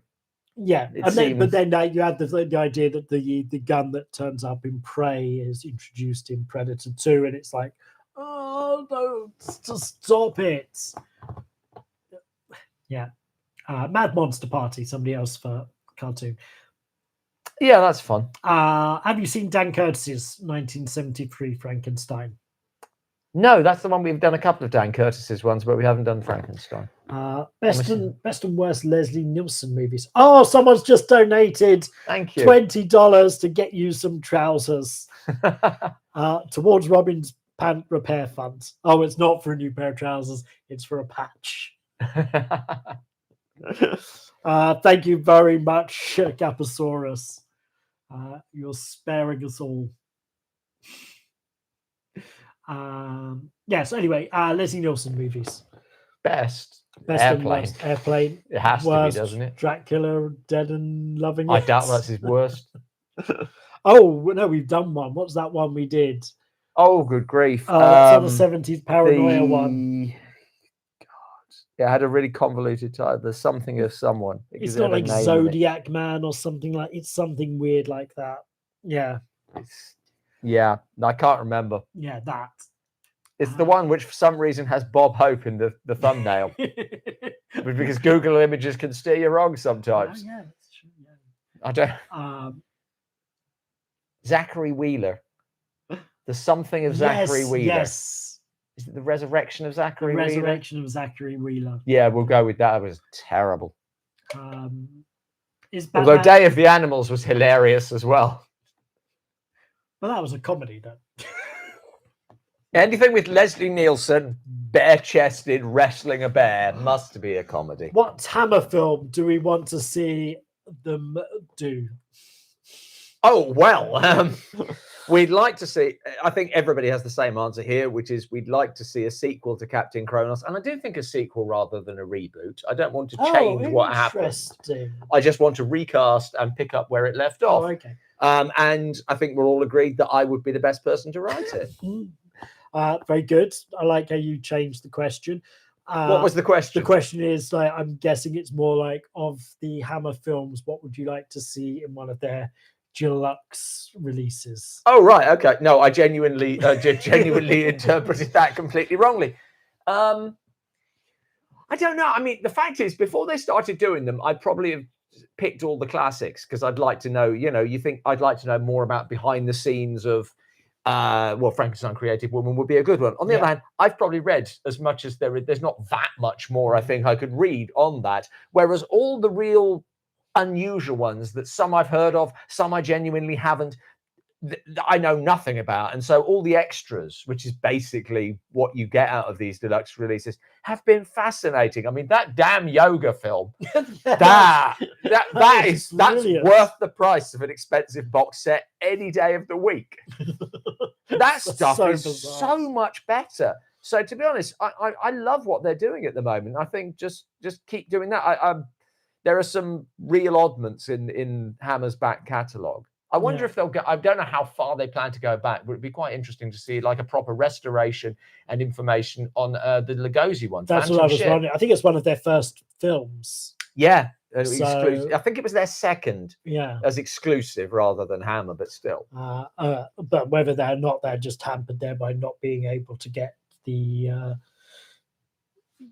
raw footage of it. It may just like exist as a copy of a copy, and it's just lost in. The original's lost in the archives somewhere. It was a serial, wasn't it? Or was it was a film? No, it was a film. Excuse me. But what they do in terms of the restoration is so good. So I think it'd be the reviews that are going out this week is Studio Canal have done a couple of 4K Hammer films, and so they've restored the picture. But what Hammer's been doing with their ones is, here's the movie in this aspect ratio and this other aspect ratio that it's done in, and we've also gone in, we've remastered a 5:1 surround sound, but we're also going to include its original mono track. Yeah. Like, it's all of those Hammer ones are just so comprehensive and definitive. Like, there is nothing else you can add. It's to like, them. oh, this is the last copy of Frankenstein you need to buy. Yeah, genuinely. Where these ones that Studio Canal have released, there's features that they've not relicensed for it, where Hammer has seemingly gone out of their way to relicense everything that's been released by anybody else, and then added more. Yeah. It's like a sort of an excess of more. But in terms of which one, I think Frankenstein Created Woman, having more on that would be a good one. Yeah. I mean, I assume that Dracula must be on their radar. Yes. Because they've now done the first Frankenstein one. Doing the first Dracula one would be the next obvious big one to do, I suppose. Yes. And obviously this is the difficulty Hammer's got, is they, in order to make their films, they would sign away rights. Yeah. So they would basically sign away distribution rights to everywhere else in the world except the UK. And so this is kind of making things a bit more difficult to license the films or license the special features, which is, if you're in America, you didn't get the big box set of Curse of Frankenstein that we got here. No. But they did work with Warner Brothers, who had the print. Well, that's going to Netflix now. The whole Hammer catalogue on Netflix. Yeah, now there's like all of the, because I think Seven Arts, is that a Warner Brothers? Yeah, it was Warner Seven Arts. Although these things change hands back and forth over the year. It's like kids trading cards at a playground. So, you just hope that they're able to sort of keep negotiating. But what's great, because they've got all this back catalogue that people don't know about, and which they are doing a good job of, it feels like they can sort of tread water while they're doing the negotiations. They can still keep releasing things. It's tough, because I think people do want those the horror titles. Yeah, they've got to keep coming at some point. But they've got some, haven't they got something coming? So the next one's coming up is Sullen Face. Well, there's Whispering Smith. Whispering Smith is next, then Sullen Face, and then they also announced it's not the Two Faces, it's the one with the guy who was in Shatter and was... Oh, right, yeah, I know the one you mean. The one we got a poster for. Yeah, and I can never remember. The Man Who Cheated Death. The Man Who Cheated Death. So, yeah, that's one of the... It's maybe not one of the best-known horror ones, but it is one of the horror ones. It has Christopher Lee in it. Anton... I think it's Anton. Anton something. You know what? No, I'm not even sure it's Anton. But the guy who played Frankenstein in their TV series. Yes. Yeah. So, and what they've said on their website is that they've managed to find stuff that had been deleted that they've been able to restore back into the film. That'd be cool. So, but I think it is a challenge of them for, I guess, like a casual audience who doesn't know this massive sort of film noir back catalogue, if that's what we're getting too much of. Also, like, if they decide to start doing the comedies, that's a real tough sell. Like, maybe, but they've broken into the Swashbucklers. Yeah, breaking into the Swashbucklers with Robin Hood. I think you'd struggle to find people who say, I'm looking forward to the comprehensive extras package for Holiday on the Buses. Exactly, yeah. And just say, feel the sexism.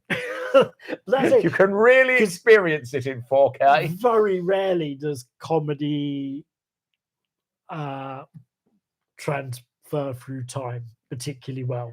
I think that's not true. It does. But, I say rarely. There's obviously, we said like Airplane is one, but there's a lot of comedies that just do not date, and that sort of comedy. There are comedies that do, but I think there's an awful lot of comedy that actually So there's a huge amount of film comedy that has dated really, really well. You know, you look at all the films of the 30s, all the silent comedies. Silence really helps. Yes. But sort of like screwball comedies, I think the Marx Brothers hold up. Stuff like Billy Wilder films. Fair enough. You know, some of the other teams of the time don't hold up, but a lot of films don't hold up from the 30s or 40s. We just got another £5 donation. However, Thank you. This is not for your pants. Okay. Just wanted to say thank you to one of my favorite channels on YouTube. Thank you very which one? much. Thank you. Um, Sorry, we took a long time to talk about Hammer releases there, and I think we've lost. I don't think we even said what Hammer movie we're most looking forward to getting a definitive release. I mean, yeah, I just want them to keep doing what they're doing. If there was one that I wanted a release for, then I think having done those two last year, Plague of the Zombies, every time I rewatch that, I do think this is just such a good film. I don't think, but the Shout Factory discs for both films are pretty solid. Well, that I suppose is the point. What more do I want? But I want whatever's out there. What more do you want? Yeah.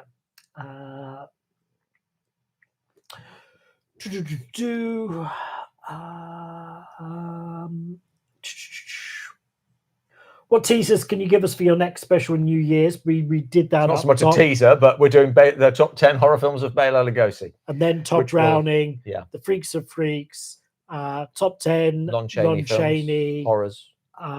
Which will actually be harder than it sounds. Top 10 Lon Chaney horrors. Those are like sort of the initial ones that we've got our eyes on. I mean, the Lugosi one, it's top 10. It's one of our top 10. So I think there's going to be, similar to Boris Karloff, there'll be about 50 films we're name checking. Yeah. I've just been watching the Chandu films for that, which is interesting because in the first film, he's the bad guy and it's very much Bela Lugosi. And then he took over as the lead character for the serial film, which got split down into two features, and he plays Chandu. So it's Lugosi as a hero and getting the girl and everything. You think, wow, you did not see this many times.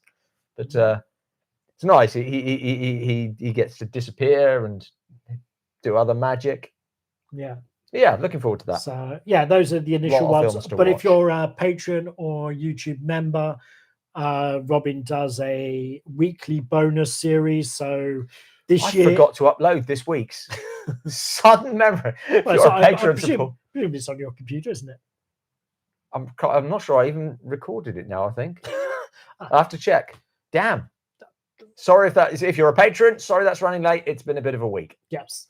So this year it was Boris Karloff horrors, and next year it's going to be 50 weeks of Sherlock Holmes films. So lots of different versions of Sherlock Holmes. Yeah. So there'll be a couple of Sherlock Holmes specials towards the end of next year as well. Just I love Sherlock Holmes. I can't believe we've never done a bad Sherlock Holmes film review. It's because it doesn't seem to be. I don't know, like it's the wrong sort of film that would be bad. Maybe I'm guessing, but I mean, you might uncover. Yeah, we'll see what's out there. You might uncover some bizarre... People have been sending lists, and you sent quite a comprehensive list. Yeah, well, somebody else has done this all the research for me. Ticks, mosquitoes, slugs, or skeeter. I'm guessing those are. I think slugs is the only one I've seen. Didn't like it much, but there we go. 2004 Frankenstein TV pilot starring Parker Posey. Oh, I don't remember that. No. There are so many Frankensteins out there. Science advisor promises to buy Robin a new pair of jeans for Christmas. I knew this would happen. Stop buying him books. He needs trousers. No, I want books. He needs trousers. I can't read my trousers.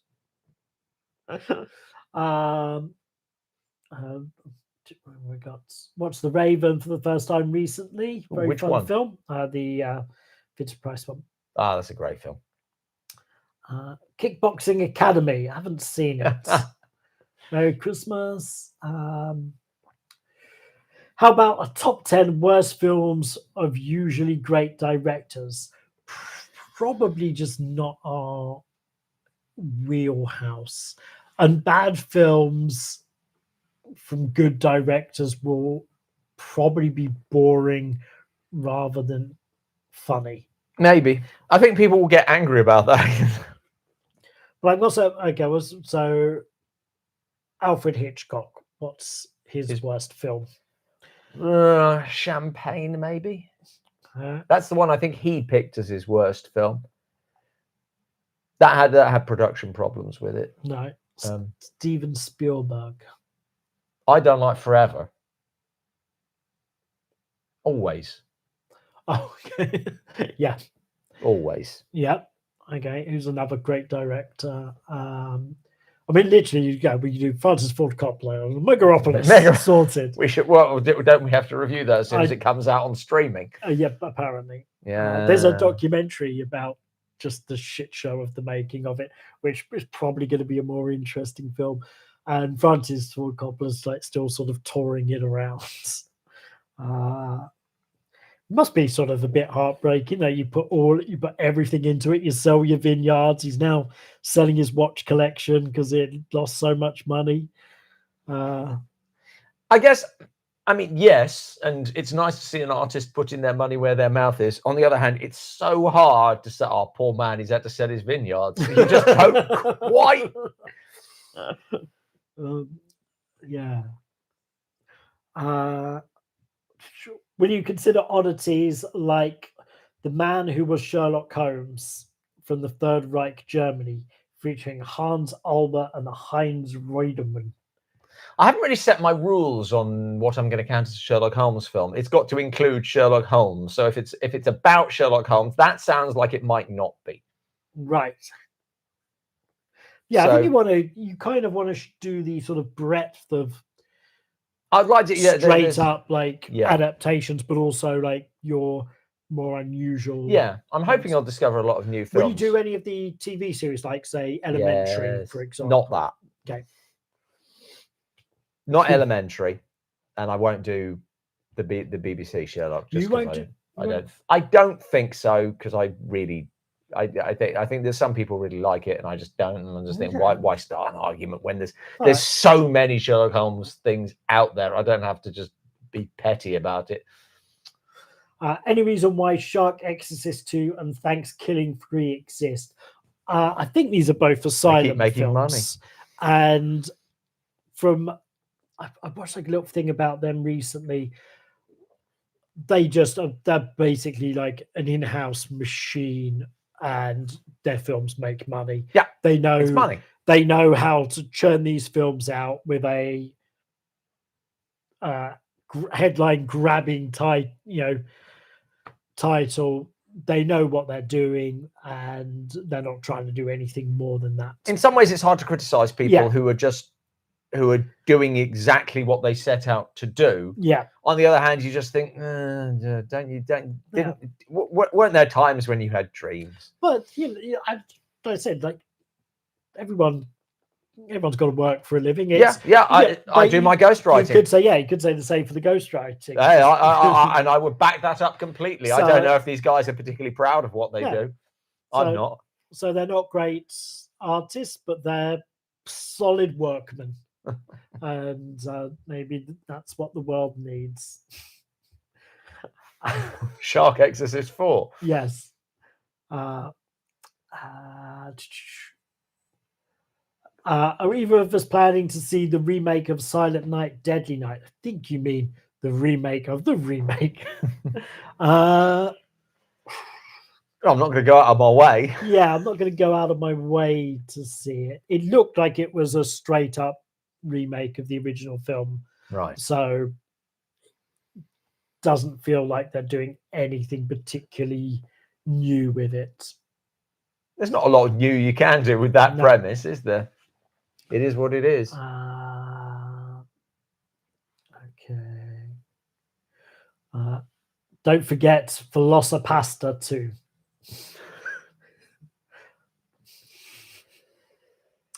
That was a book I read many moons ago. Velocipasta 2? Anonymous Rex. I would never have guessed it was based on a book. Anonymous Rex, which was a story about a detective who was a dinosaur in like a human suit. And it was I remember quite enjoying the book, and they did make a TV series of it that was not as good.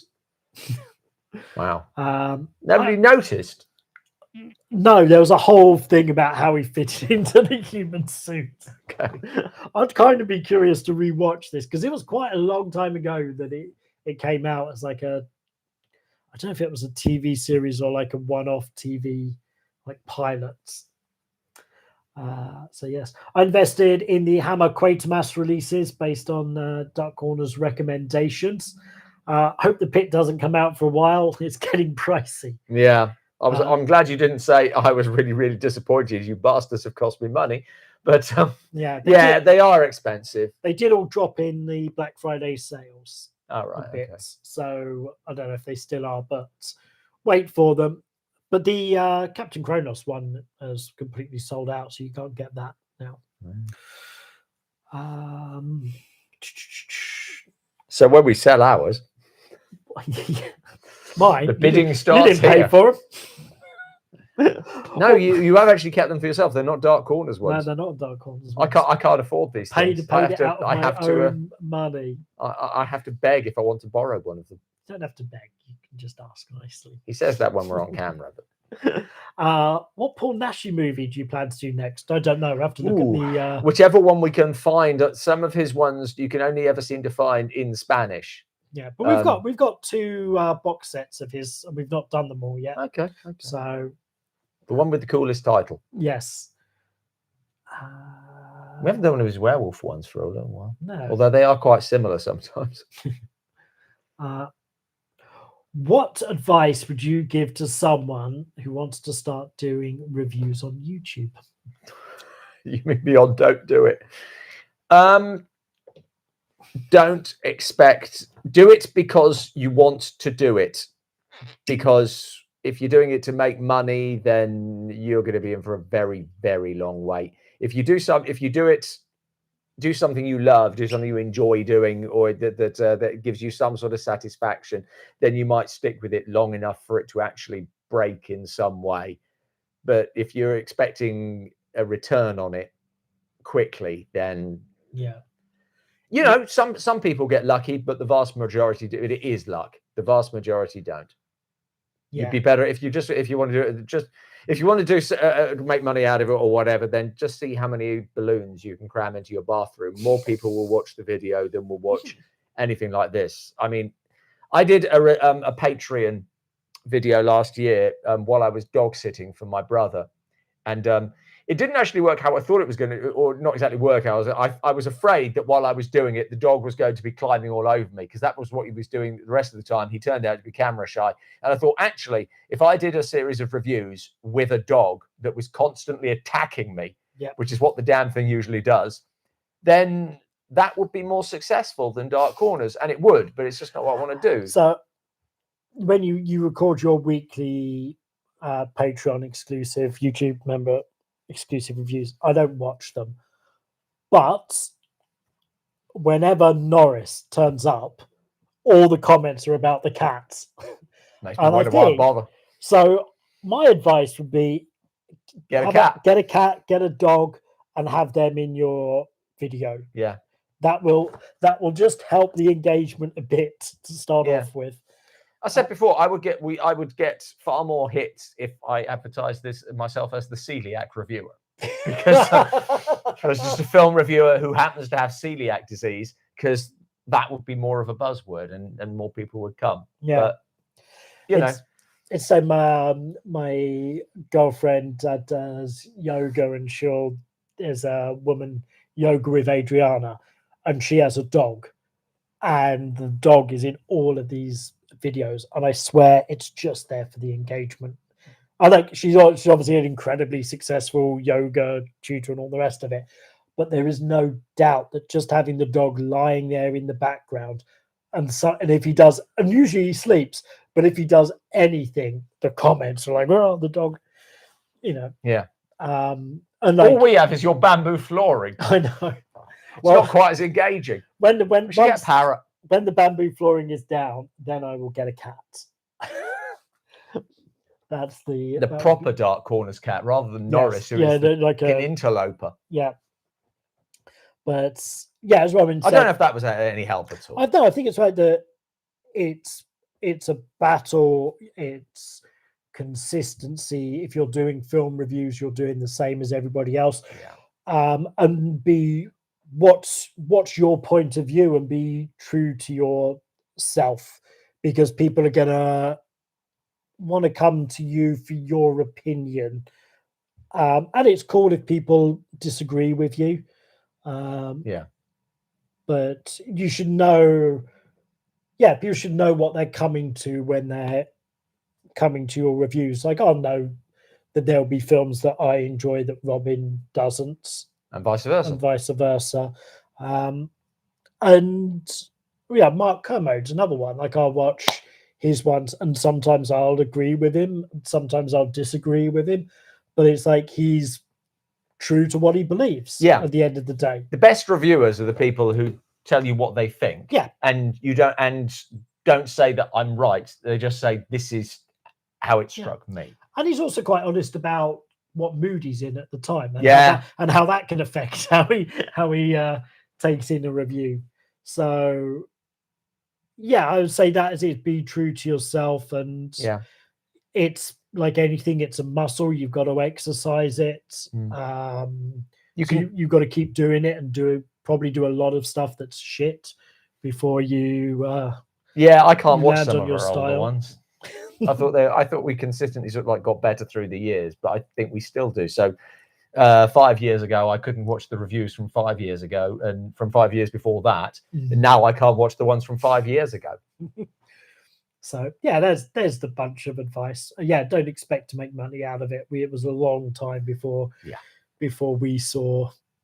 Yeah, we're still trying to scrape back the money we spent in the early years. We're still not at a livable wage. No, I could scrape by. I think cutbacks. You probably not, because you got to pay rent. I've got to pay rent, so no. Yeah. Have you paid off your mortgage? Yes. Very different phases of life. This is how I can afford to buy the Hammer discs. I don't even have any bamboo flooring to call my own. But there is a squirrel living in my attic. Can you say that? Is it still there? Well, it went away for summer, but now it's winter again. It's hibernating in my attic once more. We did briefly mention the Dracula with Luc Besson, which we haven't seen, but it does star Christoph Waltz. That's who's in it. As Dracula? I think maybe Van Helsing. I could see that, but I'm never a massive Christoph Waltz fan. I've noticed that science fiction fans also tend to be Sherlock Holmes fans. Yeah, there is a weird crossover with Holmes and Carl stuff, and there is an awful lot of sort of like Sherlock Holmes meeting vampires and stuff. And someone has that. Would you do a book with Sherlock? Would you do a Universal horror book with Sherlock Holmes? And the answer is no. They're not. It's not horror to me. I read the stories as detective stories, and that's my favorite take on them. But yeah, I don't know quite why Holmes resonates with cult, and I wonder if it goes back to Basil Rathbone being in both. Oh yeah, maybe. What I love about who wrote Sherlock Holmes? Conan Doyle. Conan Doyle is, you have Sherlock Holmes, who's such a rational person, but Conan Doyle was like totally believed in psychics and mediums. Fairies, of course. Even when he was good friends with Houdini, who would explain to him exactly how all of this is done, and he'd constantly be like writing to Houdini, going, "No, but I found this one guy. They really nailed. Like, it's really true." But I think very often that, especially at the time, then that's a consequence of tragedies within his life, and people believe what they need to. Yes. But yeah, and of course, Conan Doyle hated Holmes, so I think that's always. I think that makes the stories far more interesting to know that. Tron Ares or Legacy? I've not seen either. I haven't seen Tron since the 80s. It's a weird franchise that Disney just seem to keep wanting to happen, and it's not gonna happen. It's just, it was kind of a cool aesthetic, but that's it. They've not really found a story. Goriest Hammer Dracula film? Probably Scars of Dracula. I can't think of a gorier one. The end of oh god, the last one is when with the hawthorn bush, when he's dragging himself through that, is pretty unpleasant. But in terms of amount of blood, and of course, it's got Patrick Troughton being sort of branded with a red hot sword. I think probably. And it also Scars opens of up with Dracula. like the woman in the bell. Is that one? No, that's Taste the Blood of Dracula, I think. No, isn't that where they all like drink his blood at the start? What's the there's one where the bats come in and like also like kill everybody in the church. That's Scars of Dracula. Okay, yeah. But Scars of Dracula starts with the bat vomiting blood over his ashes. Now, what's the title of the one that I'm forgetting? Gosh, all the title. Dracula's Risen from the Grave. So yeah, it's Dracula's Risen from the Grave is, and then Taste the Blood of Dracula. So yeah, maybe Dracula's Risen from the Grave is the one with the girl in the bell, and then Taste the Blood of the Dracula is the one with Ralph Bates, which is the one you were thinking of. But yeah, I still think Scars is probably the goriest one. The problem is the titles tell you nothing about the film. No. Have you seen Murder by Decree? Yes. That might be in my Sherlock Holmes thing. Would love you to do a video about the Carry On films. I don't feel like it's our wheelhouse. I feel like Carry On Screaming we might do as a streaming one at some point. Maybe. Why not? I think it is streaming on Plex, I think. There you go. Maybe we'll do Carry On Screaming. I can't think of another one that would be remotely in our wheelhouse, and none of them are related to. None of them are Hammer releases. Their rank. That's one of the. I do love a bad. Carry On just sells the bad jokes so well, and there's a bit in Carry On Up the Khyber where Kenneth Williams is the Qazi of Calabar, and someone strikes a gong, and he goes, "I wish I wouldn't do that. Rank stupidity," which of course. Very good. Great joke. I love it. Carry On Cleo is such a good film, but it's like it's got such great sets because they were filming Cleopatra. And then it was too cold in England for Elizabeth Taylor, and they moved the whole production to Italy and just left all the sets there, which Carry On. They just went, yep.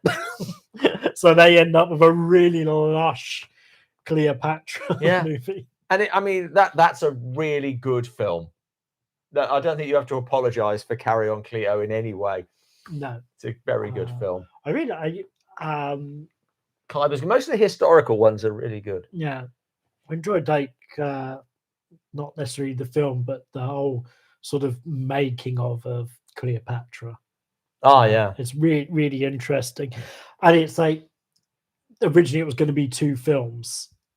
And it's kind of and now all of that originally it was going to be 3, wasn't it? I think it was going to be like we do like Caesar, Antony, and Cleopatra. Or was it going to be Caesar? It was going to be Antony and Cleopatra and Caesar and Cleopatra, yeah. Right. Those were going to be the 2. But all that footage is lost,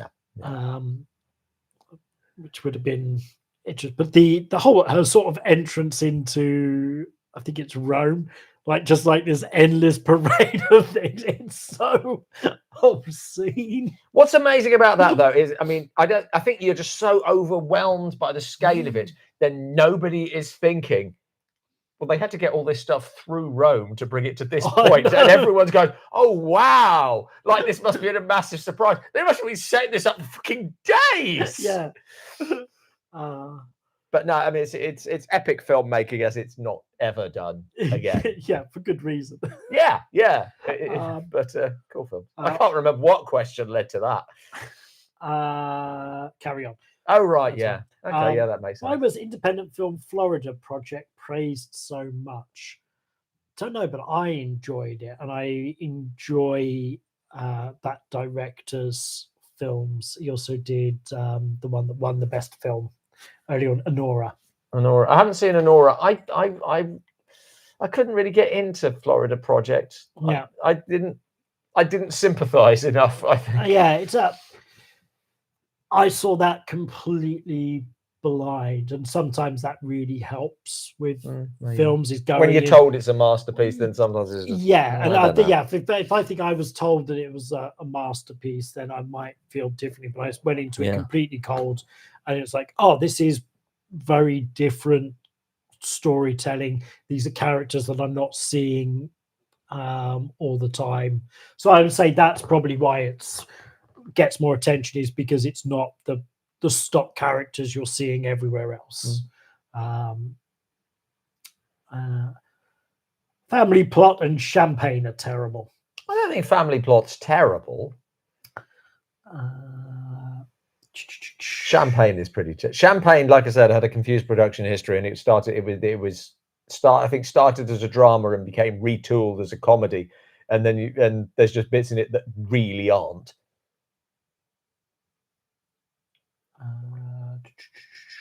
Sorry, I lost the spot. Lost our place. Animals scarier than Cujo or Cujo. Shakma. There's like one shot. Do you remember Shakma, the baboon? Yes. There's that one shot of Shakma. Actually, there's a few shots of Shakma. He was the best actor in that. Respect to Roddy McDowall, but the baboon. It's not a baboon. Was it a baboon? Yes. Okay. Yeah. It acted him off the screen. It acted all of them off the screen. Certainly everybody other than Roddy McDowall. I mean, the conviction of that baboon's performance. Yeah. I think everybody on set must have been absolutely terrified of it. Because what they were doing, they were putting like a female baboon behind the door, and that was basically why he was getting like so egged on. But yeah, there's the bit where it leaps at the camera. Was the female baboon sort of like the camera operator at that point? Oh, okay. Give me 4 Sherlock Holmes characters. So Sherlock Holmes, Watson. Give me 2 more characters. What, like regular characters? Oh, of sorts. Yeah, of sorts. Of sorts. Don't have to be regulars. Can be one-offs, but well known. Okay, Mrs. Hudson, Inspector Lestrade. Okay, now cast those as Muppets.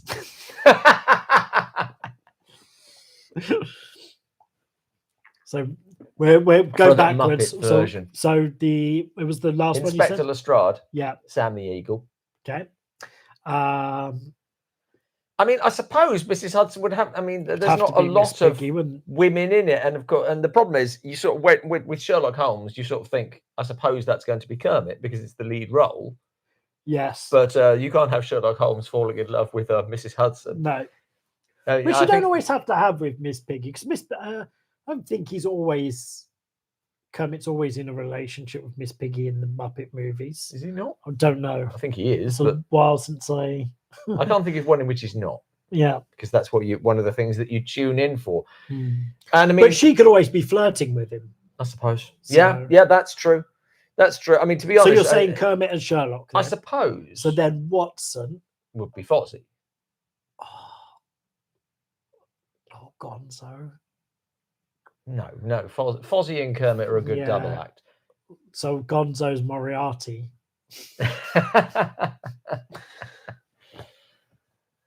I don't know. I mean, to be honest, one of the reasons that Muppet Christmas Carol works so well is because you have Michael Caine in there. Oh yeah, who's your human? Yeah, who's? I think. I don't. Well, yeah. Would you have the human as Sherlock Holmes? I mean, I wouldn't really do a Muppet Sherlock Holmes, but this is being forced upon. Yeah, because they did when they did Wizard of Oz, they had human Dorothy. I mean, to be honest, if we're sort of like encompassing the whole of Henson world, then there is Sherlock Hemlock, who is a character on Sesame Street. So I'll maybe just put him in there. Yeah, that's as good as I can do. I think Sam the Eagle's pretty good casting. Invasion USA or Red Dawn 2012. Do you remember Invasion USA? Yeah, I remember that. Red Dawn 2012, if I remember rightly, that's the one where they had to change the flags digitally after it went out because they'd pissed off the Chinese. Donnie Darko, theatrical or director's cuts? The theatrical cuts. I loved it in the cinema. Director's cut tries to do too much.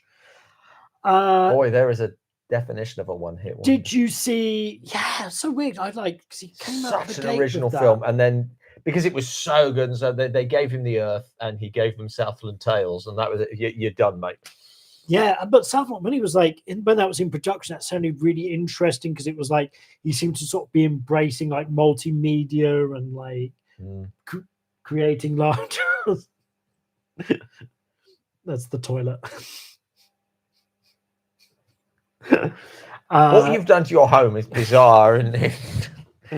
I'll tell you what, it's amazing to me that The Rock has turned into really quite a reasonable actor, someone who is a great presence, because he's fucking awful in Southland Tales. And you think, well, what do you expect? He's a wrestler. He's got no idea from acting. But when he first started acting, he was the best.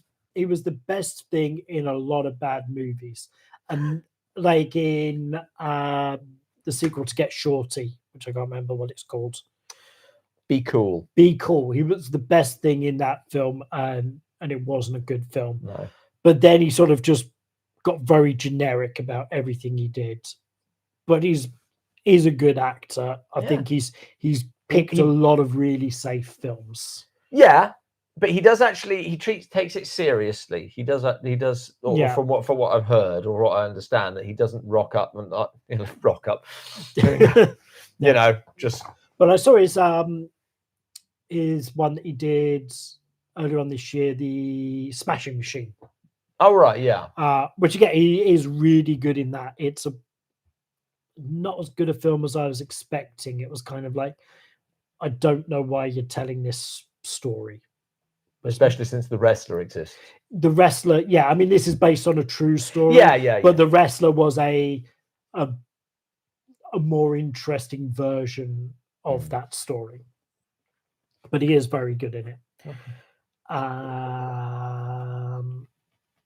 Yes. Shelby Oaks. You didn't see that. I haven't seen the current version. So Shelby Oaks is directed by YouTuber Stuckman.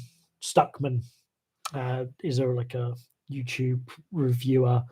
Did a Kickstarter, got the money for his film. I saw it last year at Fright Fest, and I thought it was all right. Right. Like compared to a lot of the stuff at Fright Fest, it was probably one of the better films because there was a lot of dreck in there. Yeah, he got out.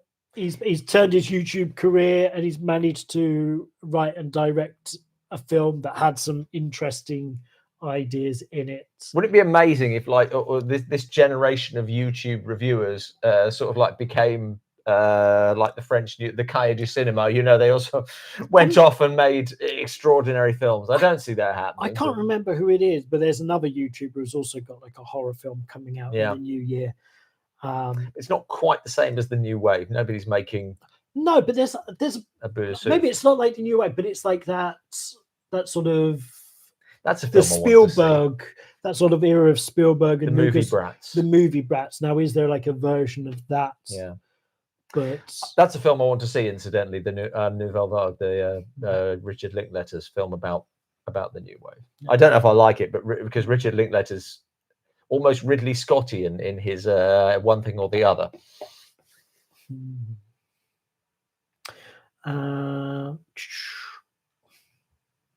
I don't know what this refers to. Okay. Have them autographed by the science advisor before you sell them. Could be my books, maybe. I think it might have been the DVDs that we were going to get rid of. Maybe. Oh right! Holy hell, are we that far behind? I don't know. Werewolf and the Yeti is a fun Paul Nashi Rob. We haven't done that. We haven't done that. That feels like a solid title. Have you seen the work print of 1997 Spawn? No. But I've got Blade Runner on Blu-ray, and it's got 5 different versions. And one of them is the work prints.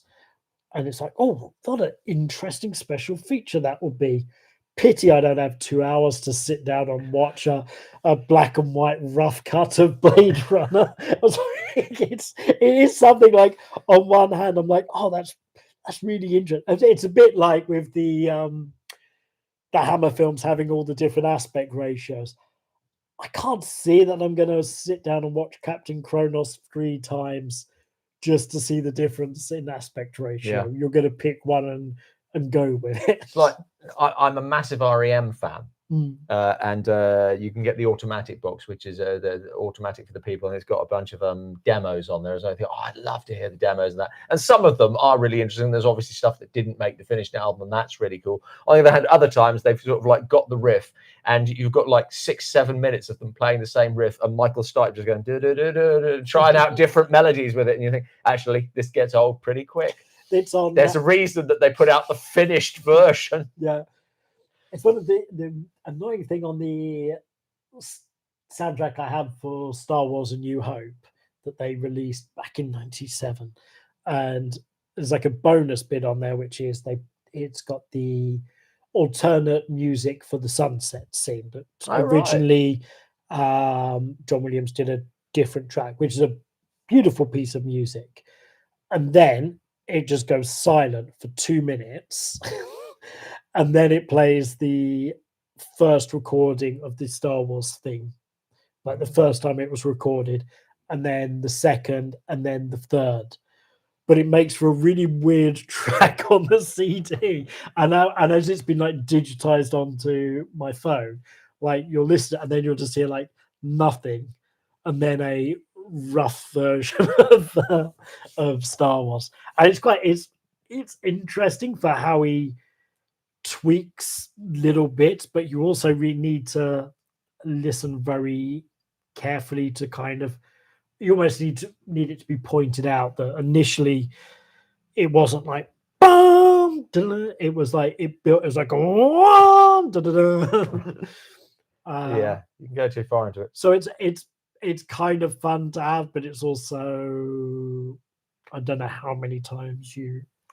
Yeah, I mean, again, with sort of like popular music, The Who put out like a special edition of Who's Next, which I think has less than 10 tracks, the album, and the special edition has over 100 tracks.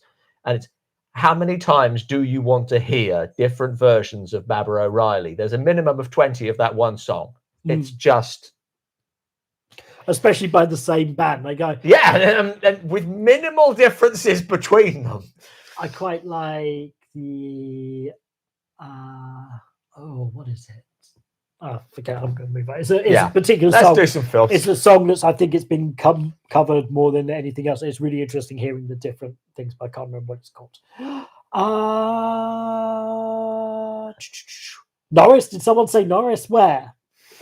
Back in wherever it is. Oh gosh. I keep my home as closely guarded secret. Exit to Eden. Funny or failure? I'm not sure I've seen Exit to Eden. Quite interesting, this one. My suggestion for YouTubers, have a guitar in the background. Daryl, let us know why that is. We might get one. Yes, we said it before. Val Newton's Cat People Beyond the Shadows has been banished.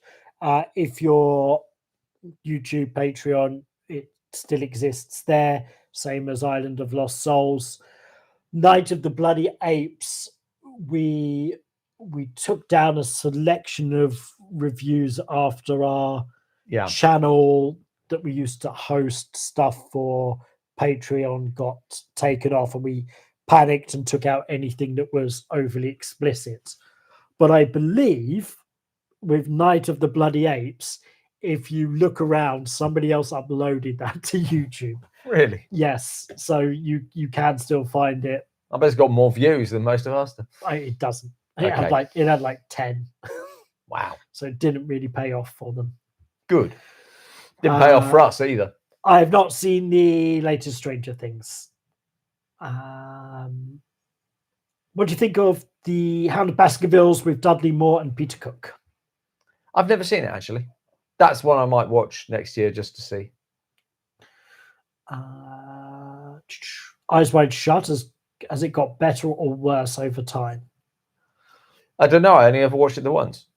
When did you watch it? When it came out, or no. Since then? No, I watched it on TV. No.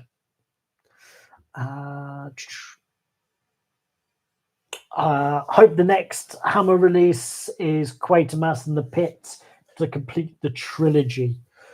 I think it'll be a little while. I'm skeptical on it, mainly down to the fact that Studio Canal seems to have been releasing versions of stuff, and I think that's one of the films Studio Canal has some rights to. Right. And unless Hammer and Studio Canal can shake hands and work together more productively, it might be a while. Yeah, I mean, you were saying that the next ones out, they are advertised on the Hammer website, Yes. so they're clearly there's a simpatico. There has always been like but a relationship between Studio Canal and Hammer, but they might see some backlash after these latest ones, and maybe They that will might do. cause them to yeah, rethink how they're doing this. Yeah. We'll see. We'll see.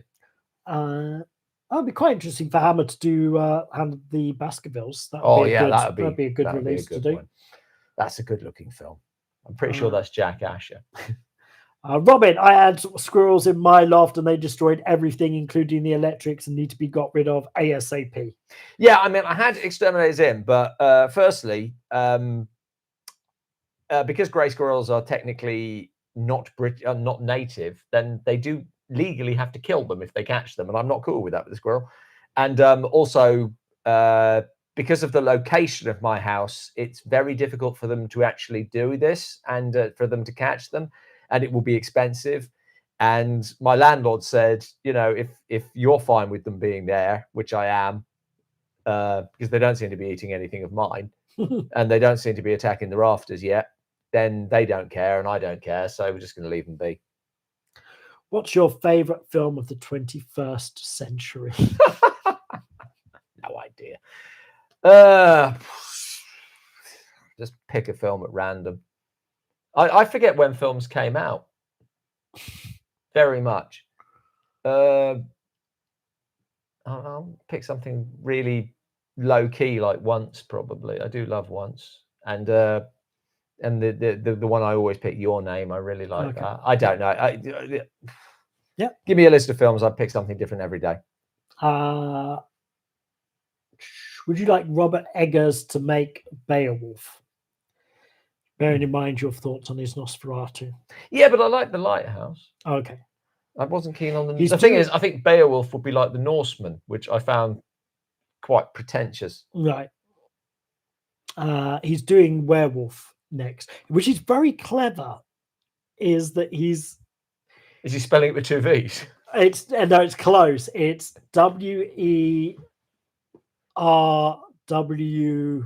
WERWURF, or so. It's a weird spelling of werewolf, which I think does help with the searching. That's with the surfing. I think it doesn't help with the pretentious. I worry that Robert Eggers is starting to believe his own press, and I think he just with Nosferatu. It feels like I felt like if anybody else made this, then everyone would have said, this is actually, but this acting is bad and this is quite pretentious and that sort of thing. But because it's Robert Eggers, they will fall over themselves to say it's art. Right. And I think that happens with some directors. And I worry that when you start deliberately misspelling werewolf, then maybe that's a symptom. Just come up with a better title. Zombie Ninjas v Werewolf Cops. Who wins? Oh, I thought that was a title of I mean, it Godfrey Ho film.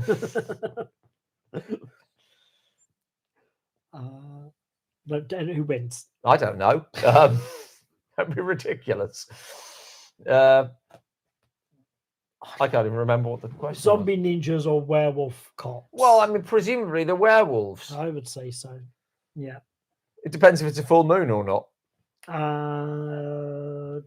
What's your favourite Irish movie? I said once already, so I guess I'll stick with that.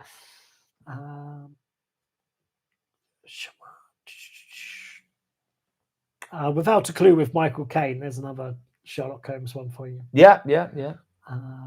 Ben Kingsley. It's like you're actually going to be too many. Way more. There's so many.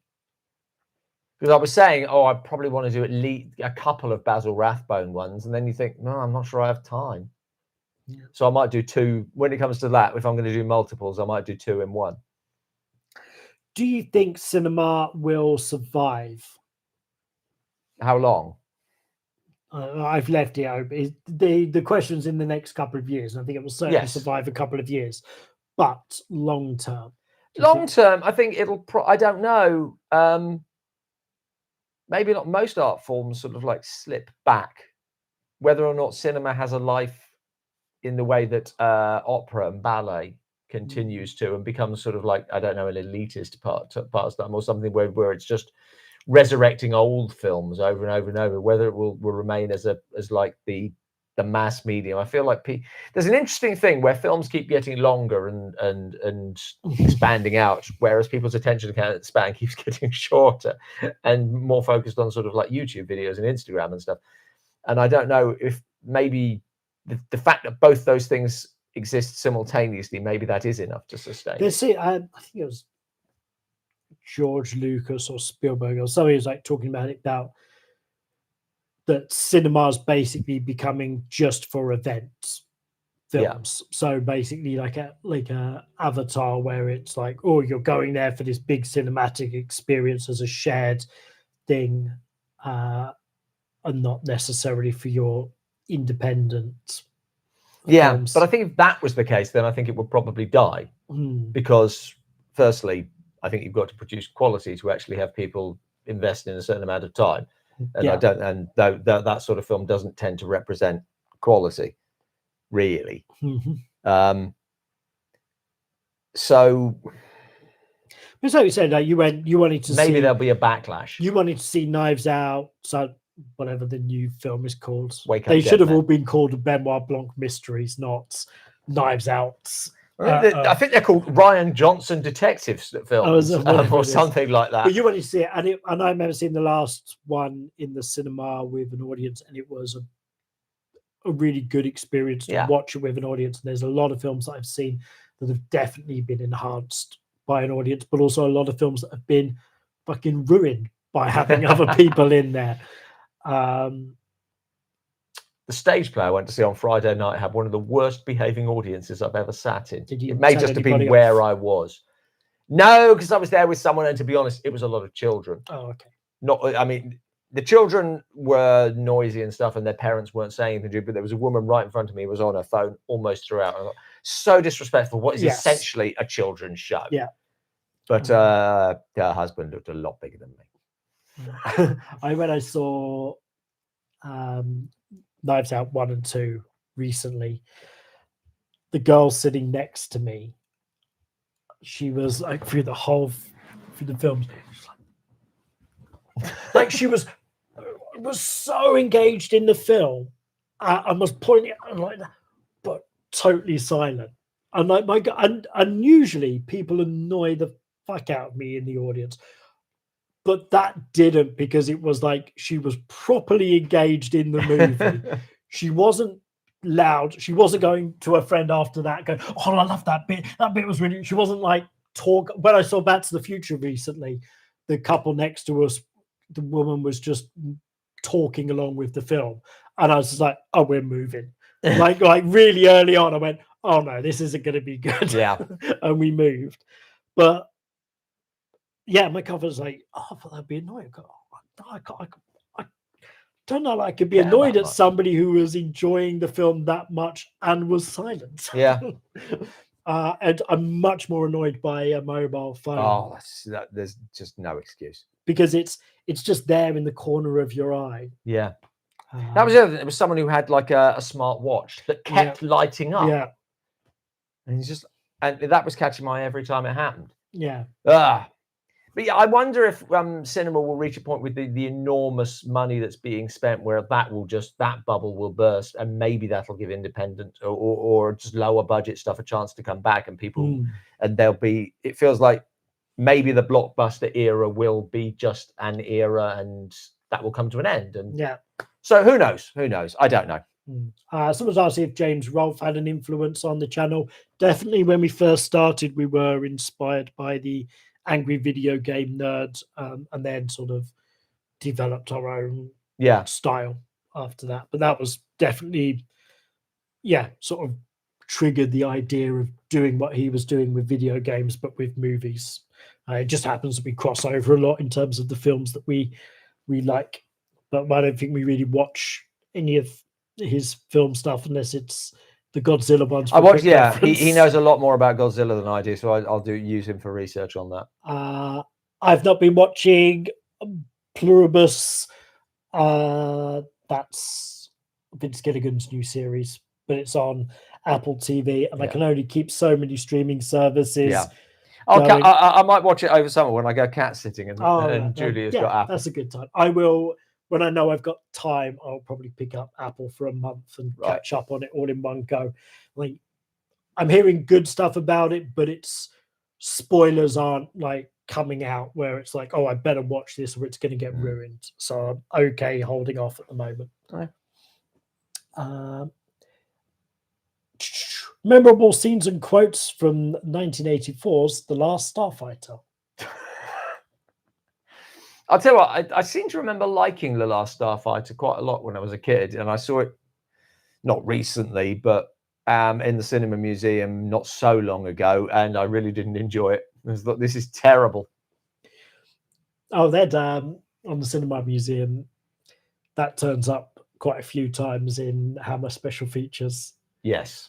They go there to shoot some interviews. It's a good place. Apparently it was about signing your trousers. Okay. Science advisors should sign your trousers, and then I guess we auction it off. I think I'd rather keep them. Will you ever review anything related to a ghost story for Christmas? It's not impossible. No. Maybe I should start reading M.R. James stories. We'll put one of those out every year. Oh, yeah. That'd be good. That'd be good. Yeah. Yeah. I've got a good voice for that. Yeah. Good idea. Maybe we could do that for Patreon this year. Yeah. Rondo Hatton. I was like, why do I know that name? Any chance of a special about Rondo Hatton and the Creeper films? Do you know Rondo Hatton? Yeah, well, the reason you know is because we were up for a Rondo Hatton award. Yeah. Only that one time. What the fuck? It doesn't feel like it's not that big of a deal. It feels like we could have won. If you want to go head on over to the Rondo Hatton award page and nominate us for something again. That would be good. It'd be nice to win something.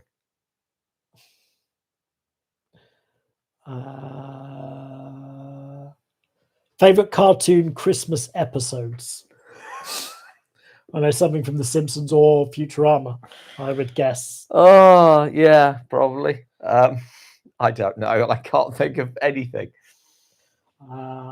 I've seen all of the Terrifier films, and you never will. Probably not. First one is not great, but I kind of appreciate that he's made a film and he's using practical effects.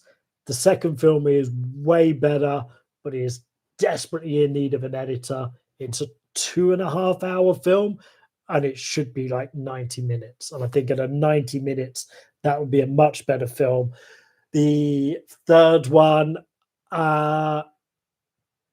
it's all right. Like, if you know what you're going in for, which is like some gory horror stuff, it's going to tick that box for you. And that's what it is. I think he's doing one more, and he wants to get into the backstory of where this clown comes from, and that will probably ruin everything. As we said, explaining things ruins things. But also, this is a guy who has self-financed these films, and I kind of go, do something else, man. Like, you've been given this opportunity, like, people, like, tell another story.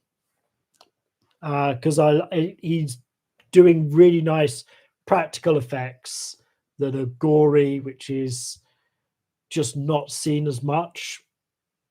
Let's do something else, which is why I really appreciated the guys who did Talk to Me didn't, as we worried, do a sequel or a prequel to Talk to Me, and did their film Bring Her Back this year, which was one of the best horror films I've seen in a while. Wow. Especially like a new one. It's been some good horror films. Just a movie that just was like, from the outset, just this feeling of dread the whole way through it. Really, really worked for me. Science Advisor's gone to bed. Okay.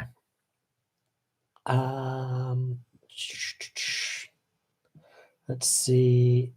I watched Edgar Wright's Running Man. You probably didn't. No, I haven't seen that.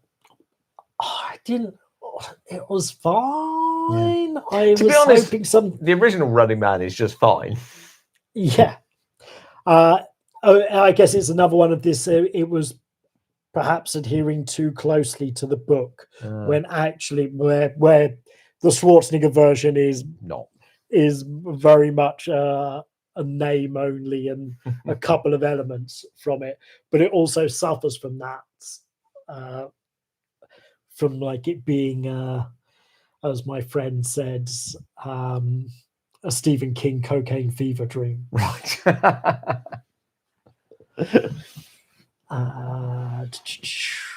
New King Kong special when? I don't know. We'll see. It's on the cards. I'd like to do it sooner, but it might be safer to wait until it's out of copyright. Yeah, then we can go crazy on it. There's a lot of other stuff I'd like to include. Their earlier films, Grass and Chang, would be nice to look at. The top 10 Universal monsters would be, I guess. Yeah. Who would the top 10 Universal monsters be? No, are there even 10? Are there even 10? I mean, you'd be getting into, yeah. I guess Frankenstein. Oh, is it the films or the creatures? Monsters, so creatures. Frankenstein. I guess you can't. Bride. Okay, yeah. Bride, Dracula, Wolfman, Invisible Man. Invisible Creature Man, from the Black Lagoon. I mean, there are smaller films in there as well. Trying to think of it. I don't really. Is it like top 6? Is it like a Catwoman? No. Are you sure there's not like a Panther Woman? I think so. I mean, there's not the Val Lewton one. I think there was like. No. There's some of the what are they called, the Inner Sanctum films that have some odd titles and some odd things in them, but I don't think they're mostly monster ones. So probably missing something really obvious. Phantom of the Opera. Oh yeah, that's what's because that's in the box set. Creature from the Black Lagoon. We had that already. Oh, doll. It's just not that sort of many. No, who's in? Dracula's Daughter. Dracula's Daughter. And really forcing that out. There's still only 8. Well, we are 8. Some people say Jaws is a universal monster. And the Mummy. We forgot the Mummy. I knew there was something that we were forgetting. There we go. All right, so one more. Is there like there's not really a monster in the Raven or the Black Cat? No. Is there some other monster in one of the other Frankenstein or Wolfman ones?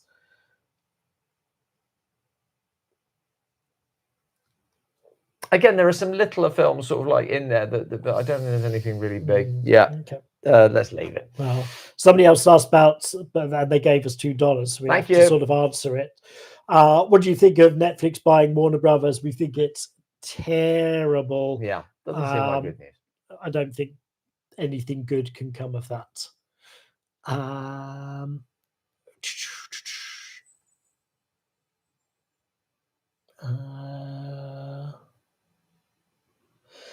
How would you feel if you guys got a Dark Corners YTP? We're just Googling YTP. YouTube poop. That doesn't help me at all. Is that an award? I don't know. YouTube Partner Program is also YTP. Okay.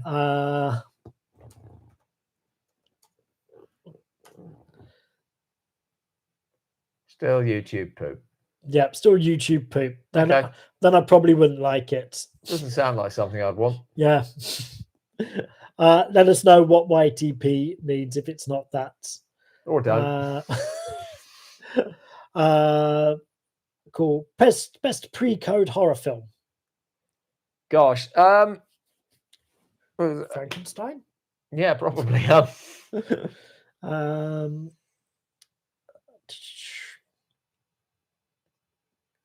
Thoughts of doing a top 10 horror films from each decade. Could do it as like your personal pick kind of thing. Yeah, I suppose. When It's we're, not something I'm desperate when to we're do. running out of stuff. And the thing is, I mean, in the end, Hunchback. especially in the early years, it's not a monster. Phantom. No, we did Phantom. The Hunchback of Notre Dame's not a monster. He's about as monster as Phantom. No, the Phantom is more of a horror film. But he's disfigured. Yes, but he's killing people. Okay. He's at least more of a bad guy. Well, I think the problem with doing the top 10 per decade is that in the 30s, I feel like we've covered most of those films pretty thoroughly. And the 40s, we've done the Luton one, which would cover pretty much of the top 6. And in the 50s, the Hammer films we've pretty much covered. And you just think we're just doing this. It's just another way of doing the same films. I'd rather we weren't that channel. Yeah. Who are your favorite horror authors? I don't read a tremendous amount of horror. I suppose Edgar Allan Poe is probably the one I've read most of, and me, of course. Raven House Mystery, who's a long-term Patreon member. Any thoughts on the upcoming remake of Silent Night, Deadly Nights? I think we've covered that earlier. Yeah, no, he just gave us $20, so we'll cover it again. I mean, to be honest, I don't think the original was anything too spectacular. It doesn't feel like there's a lot else you can do with that. And so I suspect they will just go for more creatively disgusting kills. I don't know. Like, creatively disgusting kills doesn't seem to be a thing that happens anymore. Does it not? No. Then I don't see the point in remaking it at all. Because they're going to delve into the psychology of it more? They're more... They don't want to alienate a big demographic of the horror-going cinema audience, which are teens. Right. So this is where Terrifier is kind of unique in how gory it is, because it's a 18-rated horror, and there's not really, until this year, there's been a real glut of 18-rated horror. Yeah. And this year's been very good, I guess, for it. Especially off the back of so much PG-13 horror. Yeah. Apparently there's going to be lots of upset parents when they take their kids to go see Five Nights at Freddy's 2 because it's rated 15 in the UK, and that's not really its target demographic. Right. Yeah, I saw the trailer for the new Silent Night, Deadly Night, and it looked like they were hitting the same beats as the original film, and the original film isn't that great to begin with. No. So I don't... Come on, like, there's got to be better ideas. There's more stories. There's more stories out there, right? Write something new. The world is changing.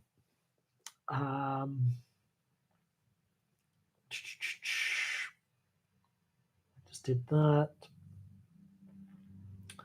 What kind of music do you listen to in a serious way? In a serious way? Yes. I don't know. I've been doing this thing recently of just picking an artist or a band that either I like, have liked some of their music, or that I've heard of and thought I've never really got into, and just listening to absolutely everything they've done. And I just keep doing that with different bands and and sometimes it pays off and sometimes it doesn't. But yeah. So most or I think most productively, or over a very, very long period, I listened to all of Neil Young's albums, which takes it that he's over his life. Even if you discount his work with Buffalo Springfield and Crosby, Stills, Nash and Young, he's still released about 50 albums. He's extraordinarily productive, and there's been some really good stuff in there. That he's one of these people who you know the name, but it's quite hard to name a song or even an album sometimes. But there's some really great music. But I'll listen to almost anything. But I like the comprehensive approach. A lot of the ones I've been listening to, they start in the 60s, and a lot of them have continued throughout. And almost all of them, the 80s is just like a dead space, and they come back. Except for the Beach Boys, they just tanked and never came, and they continue to make music, and it just gets worse and worse with time.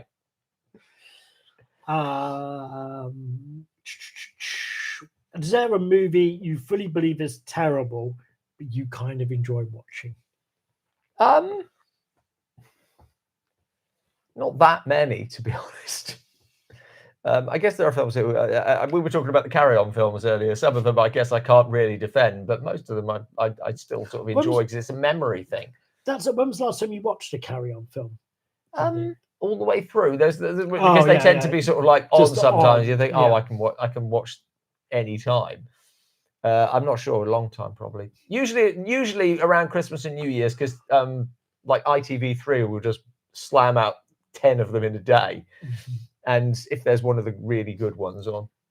I think the film that I know is shit, but some reason I kind of like, is Rockstar with Mark Wahlberg. Really? I don't know why. I think there's something about, maybe it's almost borders on a weird sort of Spinal Tap. Maybe that's accidental Spinal Tap. Accidental Spinal Tap. I don't know. But I saw it in the cinema, and maybe like sometimes I'll see seeing a film in the cinema. You're like, oh yeah, film cinema watching makes a film better. Yeah. But yeah, that's one that I like. Yeah, if that was on right now, I'd probably watch it, and I know it's not good at all. Dracula Dead and Loving It, I kind of liked, even though it is rubbish and should have been so much better than it was. But there's a few bits in that I still find like fall over funny. Speaking of that, so they've just wrapped filming on Spaceballs 2. Yes. There's no way that's not utter shite. There is just no Keep way. an open mind. It could be amazing. There's a dearth of sort of like comedy classics coming out. Who knows? I think even looking back at Spaceballs wasn't a great film, but this could be. That's it. I don't know. Like the depths of how terrible this film is going to be. This might be one of the worst films ever made. I just can't. I don't think it's going to be one of the worst films ever. I can't think of like any kind of redeeming feature that it can have, because Star Wars has been so parodied now to death.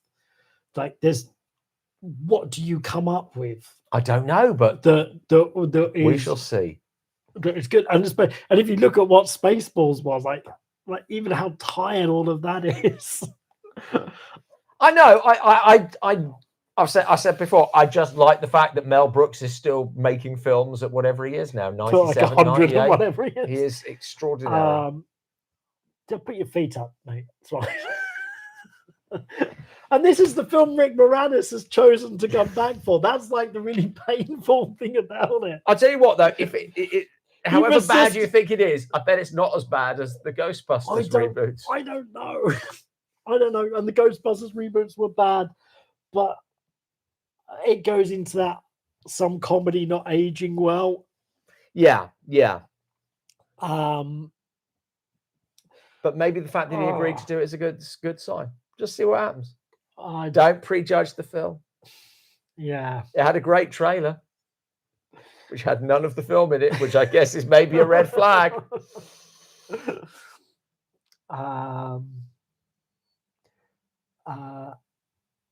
Heard good things about Fulham Hall. I don't know anything about that. Fuck them all. Yeah. I have to say it didn't look good. Okay. But who knows? Somebody else there, The Swarm is a shocker, which, yeah. One of our earliest reviews. And one, because I remember that was on TV and we watched it. It was like one of the first films I remember just riffing with my brother and my friend, because it was so fucking funny. It was. It was just, they just took everything so seriously, and it was ridiculous the whole way through. I love the bit where Michael Caine tells the guy in the wheelchair to stand by. Is that The Swarm? Yeah. I thought that was. Yeah. Is that another? Okay. Yeah, I get confused because we've done a few B movies. yeah. Ravenhouse Mystery saw Fulcrum Hall yesterday, and it was very disappointing. Oh, there we go.